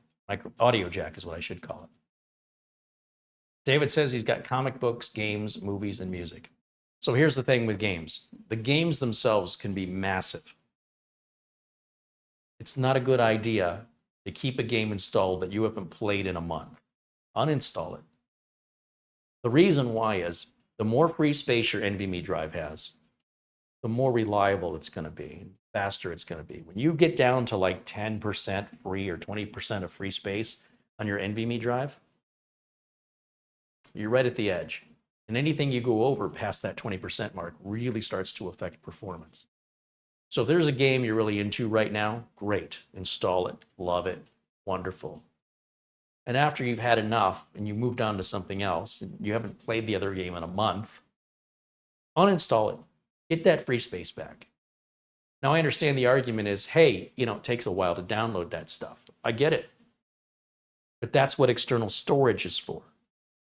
So you can move the game to an external USB, a NAS, something like that, rather than keeping everything in one box and having every game you ever wanted to play all installed that you don't even play, that you haven't played, that's sitting there taking up room and is going to result in a lot of data loss. So let's say, for example, tragedy strikes, NVMe dies, and you've got 4 terabytes of data on there. Do you have any idea what your data recovery cost is going to be? So you say, well, I don't want it all. I just want my documents on my stuff. Well, that's the stuff you should be keeping on the computer, the important stuff, and you should be backing it up to another device. So for me personally, I would not keep large files on the computer. It wouldn't matter if it's a mini PC. It doesn't matter if it's the streamer. I do not keep large files on it. I move the large files somewhere else. On the mini PC, as I mentioned, I have a little add-in card that the sign is covering up here. That is a U.2 drive. It's 4 terabytes. I take all of my video files that are being recorded on the main C drive. And at the end of the video, when I close this video and I say goodbye, that's when the file stops recording. When the camera's off, I take that file and I move it to my 4 terabyte drive. And if it's important or it's something I want to edit, I grab it over the network onto my video editing machine. Once I'm done editing it and I like it, I upload the edited file. I take a copy of the edited file, put it back over here, over the network to the 4 terabyte drive, and I free the space up on the editor for the next project. So I always have maybe 20% of my drive, 25% of my drive in use, 75% is available. That's a 4 terabyte drive, okay? So I'm using no more than 1 terabyte on it. When I have more than 1 terabyte on that one drive, I start getting nervous. Makes me very uncomfortable. So I would not load this up with 4 NVMe drives. I would not put a U.2 drive in here because this would not be, for me, a file server. File servers can be some old PC you've got laying around from 1997. You could totally put TrueNAS or something on there and make your own file server. You could grab a USB drive, plug it into many wireless routers, have USB ports, and make that your file share. Put all your files on that. You can get those little hard drive, those little 5 terabyte mechanical USB drives for $100. What are they? Let me see. I haven't checked the price in a while. Let me go over to Amazon and we'll just type in 5 TB USB and see what comes up.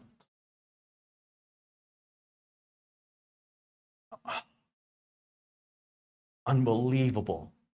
Unbelievable. Okay, I want you to see how cheap this stuff is. Look at $120 for a 5 terabyte external drive. 5 terabytes, USB 3.2, so it's not exactly slowpoke. I mean, they do make them faster. It's not USB 4. But look at the price. Here's a My Passport, $10 more. These are mechanical drives, so you want to treat them with care. And you don't have to get Western Digital. There's other competitors. You have a lot of options. And you want to put all your important data, you want to put a copy of that onto an external drive. It doesn't have to be one of these. This is just an example. There's a big old Western Digital MyBook. Those, I think, are just too big. They're too noisy. They're too expensive, and they require power. So these big ones I don't want. It's the little ones that plug directly into your USB port, and they run off USB power. Whoops, hold on. My mouse is getting crazy. Like these LaCi's, these are rugged. You know, if you need something you can knock around, but they're more expensive. I would get the Seagate or the Western Digital. They're 6 of one, half dozen of the other. Same warranty, pretty much the same number of stars, almost the same number of reviews, and the same price, and the same dimensions mostly, and they work exactly the same at the same speeds, I think. That's USB 3, that says 3.2. Maybe this one's a little faster, but it's also a little tiny bit wider, not quite as tall. Anyway, that is a very simple thing to use for backups, for making copies, for moving large files. And again, you can plug it into many wireless routers in the back USB port, and you can share it with every computer on your network, or just plug it in when you need it. What's wrong with that? You don't have to get an expensive NAS. You don't have to load this thing up with NVMe drives. I wouldn't. You can. Okay. I can deep fry my shirt. I shouldn't, but I can. Let me look in the chat room and see what kind of response I'm getting. Mortot joins us and says hello. Our friend Buster is going to bed. It's late over there. Thanks for hanging out with us, Buster. Happy early birthday.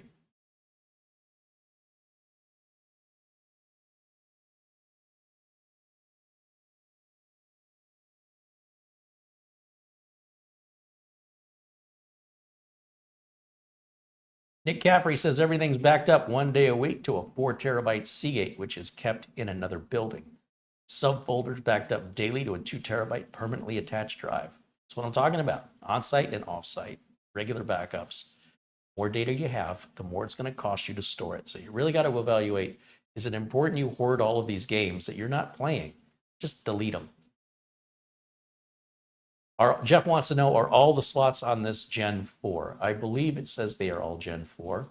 Let's take a look one more time at the Minisforum website. We have the link available for you in the chat room here. And what does it say? It's the DDR5, the NVMe slots here. PCIe Gen 4.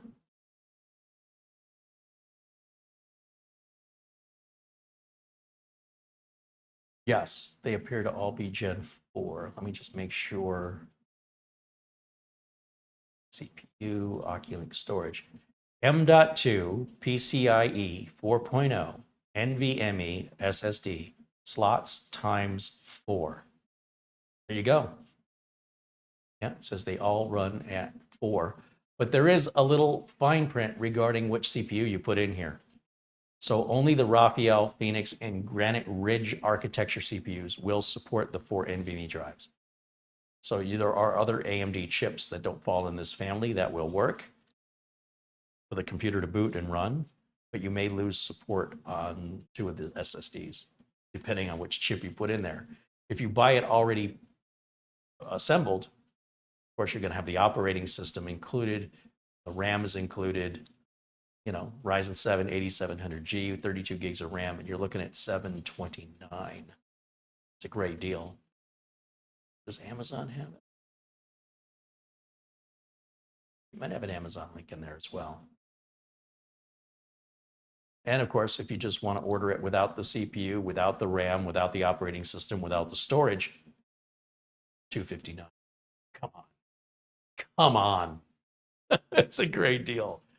But if it were me, again, I'm just saying, I would put an 8700G in it. I'd put 32 gigs of DDR5. And the SSD, I'd put a faster, you know, Beijing 2 terabyte. That's the only change I would make. And when you add up what that's going to cost you to do, it's just cheaper to buy it this way. So I'm value minded.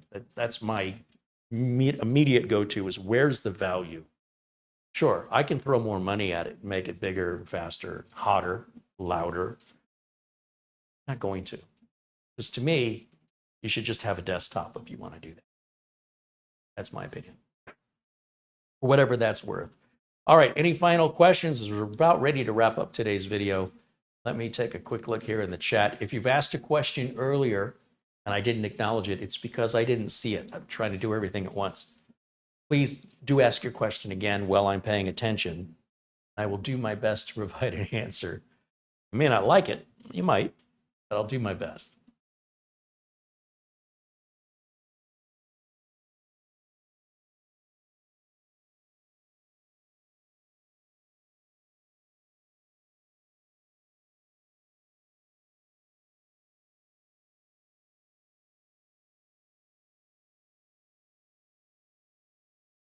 Jose Lopez with a $1 super chat. Thank you, Jose.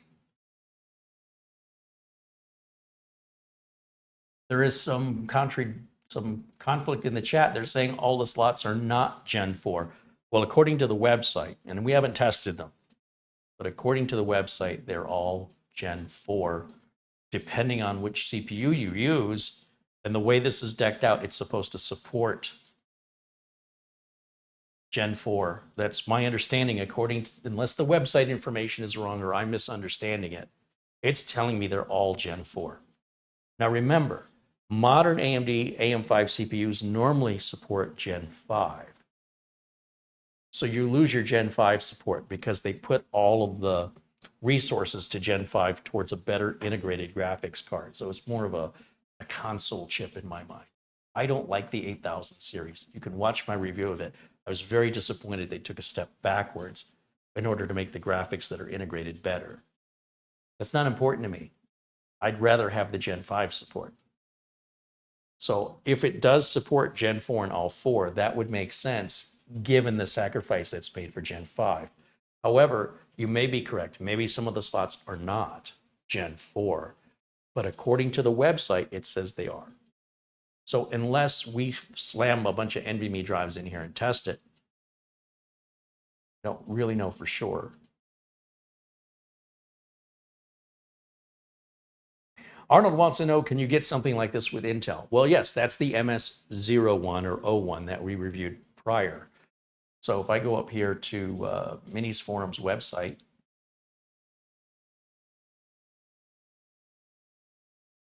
here we go. This is actually on Minisforum's website in that regard.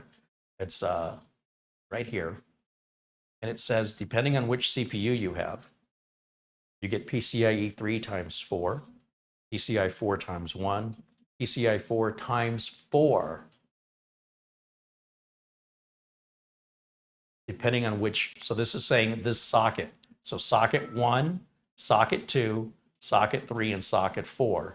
Each socket will run based on which family of CPU you have. So do any of these say 4 straight across the board? Okay, so it's saying on Phoenix 2, slot 1 would not be supported, wouldn't work. You'd have to use slots 2, 3, and 4, and they would all run at PCIe 4. Granite Ridge, oh, I see, Phoenix 2 is not currently supported. Granite Ridge is PCIe 3 on slot 1, and then PCIe 4 on slots 2, 3, and 4. Raphael, the PCIe 3 slot also mimics Granite Ridge here, where the rest are PCI 4 time, 2, 3, and 4 support that. So the question, I think, for the average viewer is, what's Granite Ridge? What's Phoenix? What's Raphael? That's the family of chip CPU that you have. So if we look at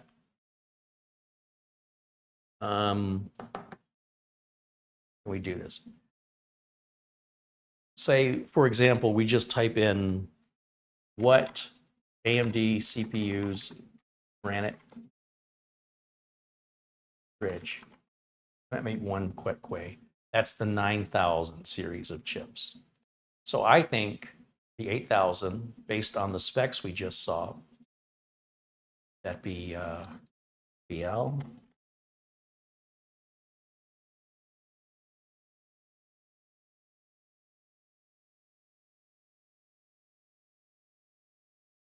Here we go. So Ryzen 7s, there's branding and model. All right, so Ryzen 3, Ryzen 5s, Ryzen 7s, and then which version of Ryzen 7. And then within that, those have production names.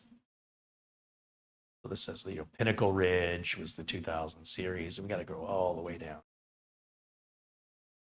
4000 series, 5000 series, let's keep going. We want to look at the 8000 series. 7000, we're getting there. Okay, 8000 series is the Phoenix line. Phoenix. Okay, so if we go back, look under Phoenix, that means slot 1 is Gen 3, slot 2 is Gen 4, slot 3 is Gen 4. What times? Hold on a minute.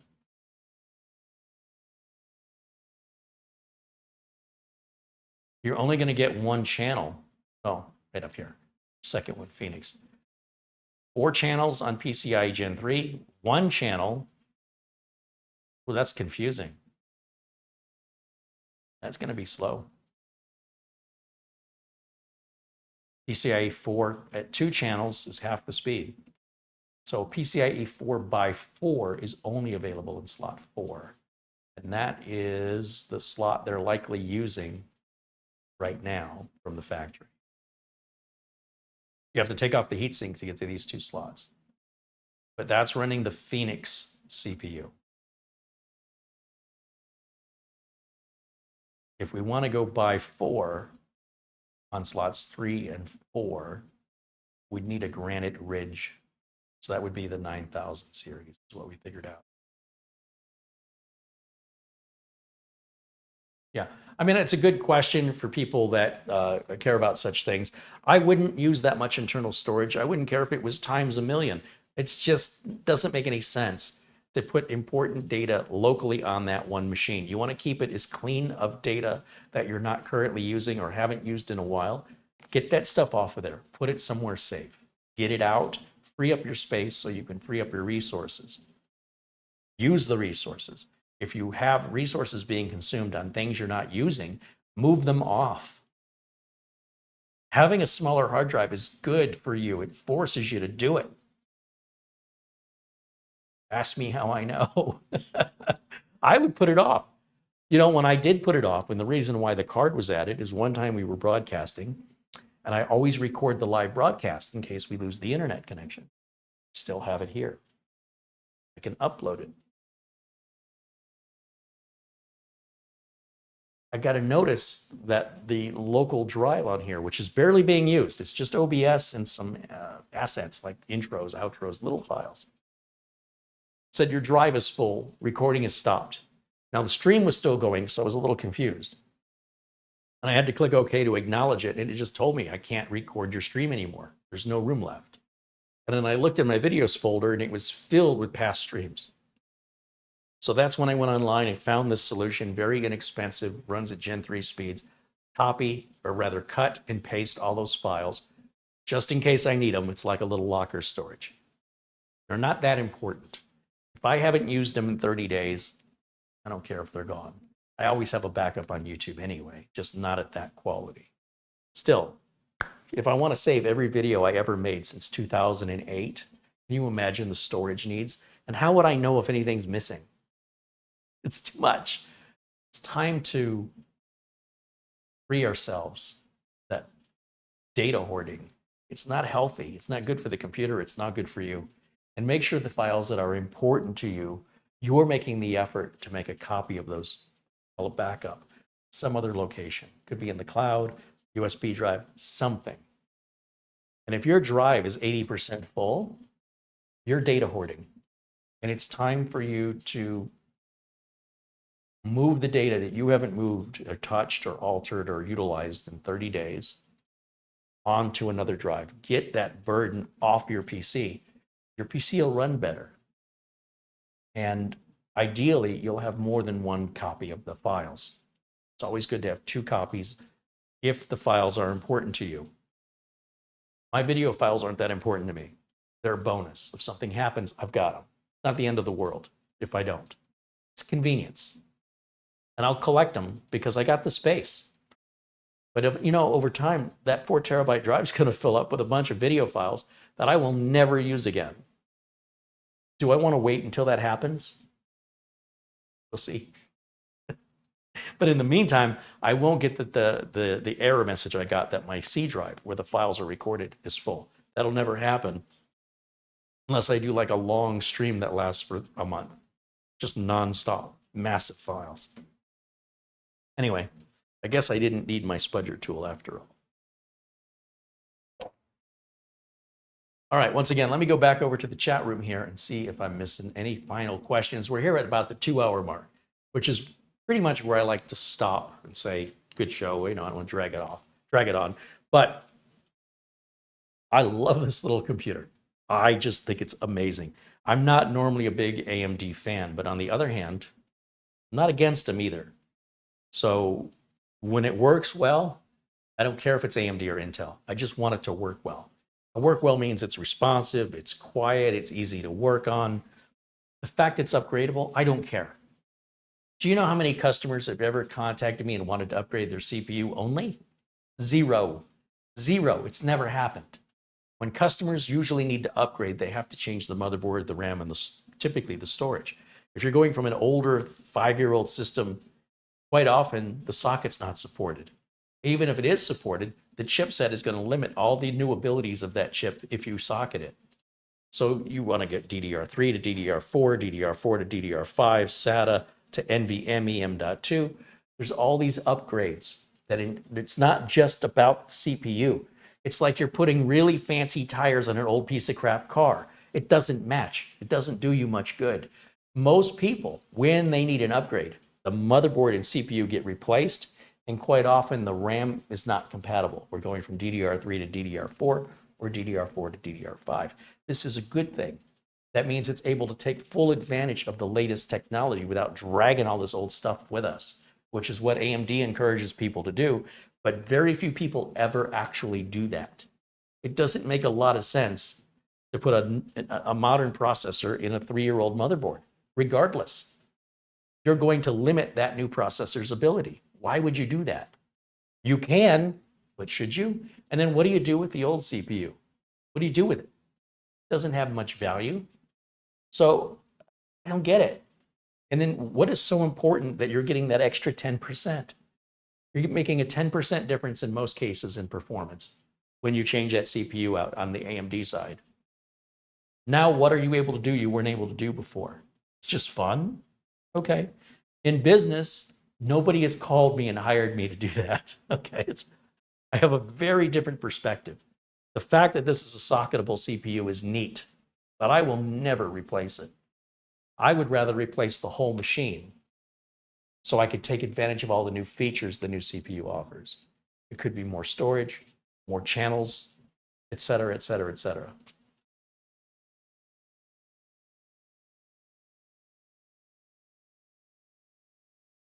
So it's really about what you're spending in time and money and what you're getting back in return. And I think people do it because it's fun. It's a project, it's a hobby. They're not doing it because they actually need more performance. If somebody does that, my question is, what do you use your computer for that justifies that upgrade? How did this improve your computer usage? Besides benchmarks, what is it that you use your computer for where you were benefited from upgrading the CPU? Can anybody tell me? That's the part I don't get. You got 10% more power, but were you using all the power before? Were you like, geez, I wish this thing was just a hair faster, so let me go get another CPU, rip it all apart. Fill in the gap I'm missing, because it doesn't make any sense to me. I don't get it. You got to replace the motherboard and the RAM to get the latest CPU benefits. Carrying over an old socket is not a benefit for you. That's a handicap. That's an anchor holding you to the past. The fact that AMD does that and people like it, that's not how the business world works. Nobody has ever called me and asked me to upgrade their AMD CPU. Never in the history of my company has any customer ever required or asked for that service, nor have I performed it. I would. It's just not something that happens outside of home users playing around. And that's fine. Play if you have the time and you have the money. But for everybody else watching these enthusiast videos, you need to know the actual benefit going from one chip to the other without changing anything else is like putting better tires on your car and not doing anything else to the car. Does it turn a little better? Does it handle a little better? Sure. But you're not going to have much more power. It's going to cost a lot of money. And there may be nothing wrong with the tires you got now. Maybe you just want to change the rims. Have something fancier, lighter weight rims so you get better gas mileage because the rims are lighter.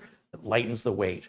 And you want to get the best tread possible on your tires in order to get the best mileage. How much better are you making the car versus how much does it cost in time and money to get it there? But if you're a hobbyist and you like doing that to cars, don't let me get in your way. But if the reason you're watching these videos is to determine what you need, what will benefit you for how you actually use the machine, you're in the right place, because I'm going to point out what's practical versus what's hobbyist. Hobbyists spend money. They don't make money in their hobby. If you make money with a hobby, that's called a job, okay? If you're spending money to do things like the old days, they had Heathkit, you solder all the little parts on and make your own radio. You could go to the store, buy a radio. People paid to do the work because they enjoyed it. But if you're shopping for a radio, you don't have to buy a Heathkit. That's all I'm trying to say. Because viewers don't know. A lot of viewers watch that and they think, oh, that's how you get a radio. No, you can just go to the store and buy a radio. Now, granted, I'm going to the past, but the reason I'm doing that is 50 years later, it's still the same behavior. There's still a confusion between the enthusiasts and why they do what they do, which is often not practical and doesn't really justify any way they use the machine to be enhanced most of the time. Now with graphics cards, that's different. You want to get a newer graphics card so you can get higher frames out of the game you're playing or the video you're rendering. I get it. That's how business works. So I just want to make sure the viewers are aware of the distinction. That's all. I'm not telling you one's better than the other.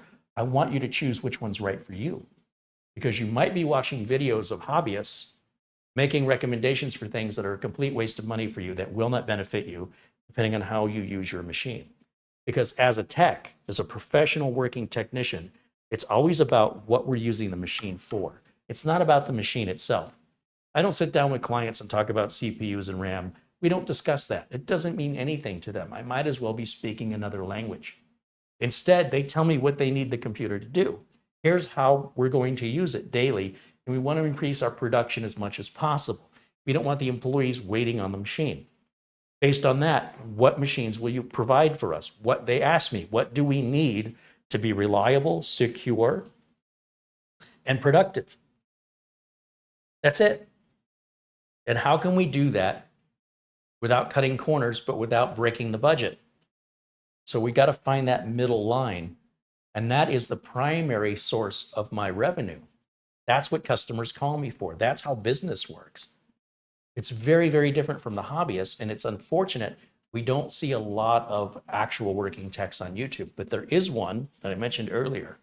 that I highly recommend. Let me see if I can find him here real quick, because he's fantastic. I really like this guy. Give me a second.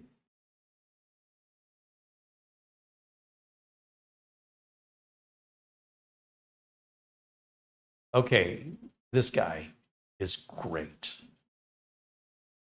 I cannot say enough good things about this guy because I relate to his sense of humor, how he deals with the frustration, how he deals with the customers, and how he deals with poorly engineered machines that customers bring him to repair.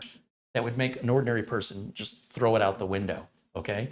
And this guy handles it with such a great sense of humor, and he does very good work. Salem Techsperts, who calls himself the greatest technician who's ever lived. So I'll be like the fourth best technician that ever lived. He can have that title. But he's got short videos. He's got videos on right to repair. He's got some stuff on cars. I don't know what it is with computer guys and cars, but we're all into cars. Anyway, look over here to videos. This guy's fantastic. I cannot say enough good stuff about this guy. We need more videos like his showing like cigarettes versus a Dell XPS. Oh man, do I feel that. So I relate to a lot of this content because he's exposing what's going on behind the scenes in the repair industry. Like he won't fix phones anymore. There's no money in it. He used to fix phones, not anymore.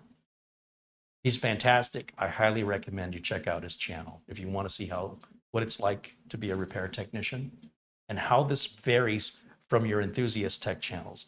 There's nothing wrong. I'm not saying that there's something wrong, one's better than the other. But if all you're seeing is one side of the coin, this will open your eyes to what's actually running businesses right here. Why we do what we do, and how we stay in business, what customers ask of us. Versus, I'm bored today, I think I'll upgrade my CPU, which is fine. There's nothing wrong with it. Anyway, let's go back to camera one. I think that'll wrap it up for today. I think you know how I feel about this. I'm not going to modify it. It's perfect just the way it is. When I use the Oculink, I'll demo it, but I don't personally have any use for it. Am I putting this on upside down?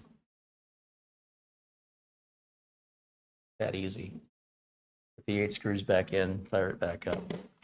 We're good to go. Portable. It's not obnoxious with RGB. It's quiet. It's really fast, and out of the box, it's good to go. It's a bargain. You put these parts together.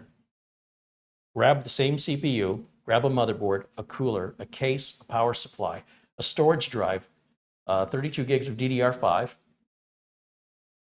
Did I mention power supply and an operating system? Put that all in your shopping cart, wherever you shop online, to build something like this in a desktop form. Let me know what the price comes out to. This is already built, ready to go for less. What else you need? I like it. I like it a lot. More like this, Minisforum. Give me more like this. Am I clear? That's my honest opinion. I'm not being paid to tell you that. You should know me well enough by now. I don't work that way. Let me shout out again to our friend Buster. Thank you for your generous contribution. Weinstein, thank you for your generous contribution. Frankie B, thank you for your generous contribution. All of the members, thank you for being members.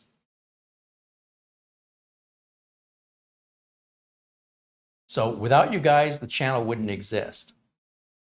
And I just have to say, the community we have here is amazing. And when we have kind individuals being just common courtesy, talking to people the way you would if you were face to face, it means a lot to me, because there's too many nasty people spitting toxic venom online because there's no consequences, and they try and grab attention to themselves or disrupt. That's a sad, lonely way to live life. And so We really appreciate if you want to join our community, that you're a kind individual. Just be kind. We'd love to have you.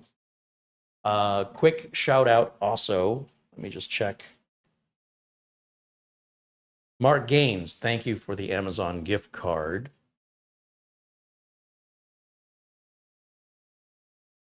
Am I missing anybody? And again, Oystein with the Amazon gift card, very, very generous. And all of the super chats, which I should have here.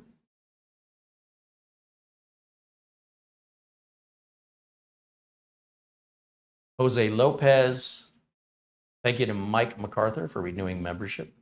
Peter VZ, Alan Lindos, Dom Parada, PSC Computers Missouri. I missed that earlier. Thank you for your $5 super chat. Sorry, I missed that earlier. Nick Caffrey, thank you. Ian Gooch, David Graham, Craig Casabona, and our good friend Peter Lycock, Buster, out there in Scotland. Without you guys, these videos would not exist for the free viewers to be able to enjoy because of your support and generosity. And our thanks to Minisforum for sending this to us and allowing us to review it openly and honestly. There's not a lot of companies that allow you to do that. They want to see the review before you post it. We're live. It is what it is. And there's some companies that absolutely won't work with that. And that should tell you a lot about their products, right? If they don't have enough confidence in their product that they feel the need to control a review, we don't want to review it. May not be something you want to buy. I don't know. But when a company has that kind of confidence in a product, that says a lot about them. Other products, we'll just go and buy it. If we have to, we'll go buy the product and review it using your contributions. That enables us to do that. $500 TP-Link router, won't send us one for review. We'll just go buy it.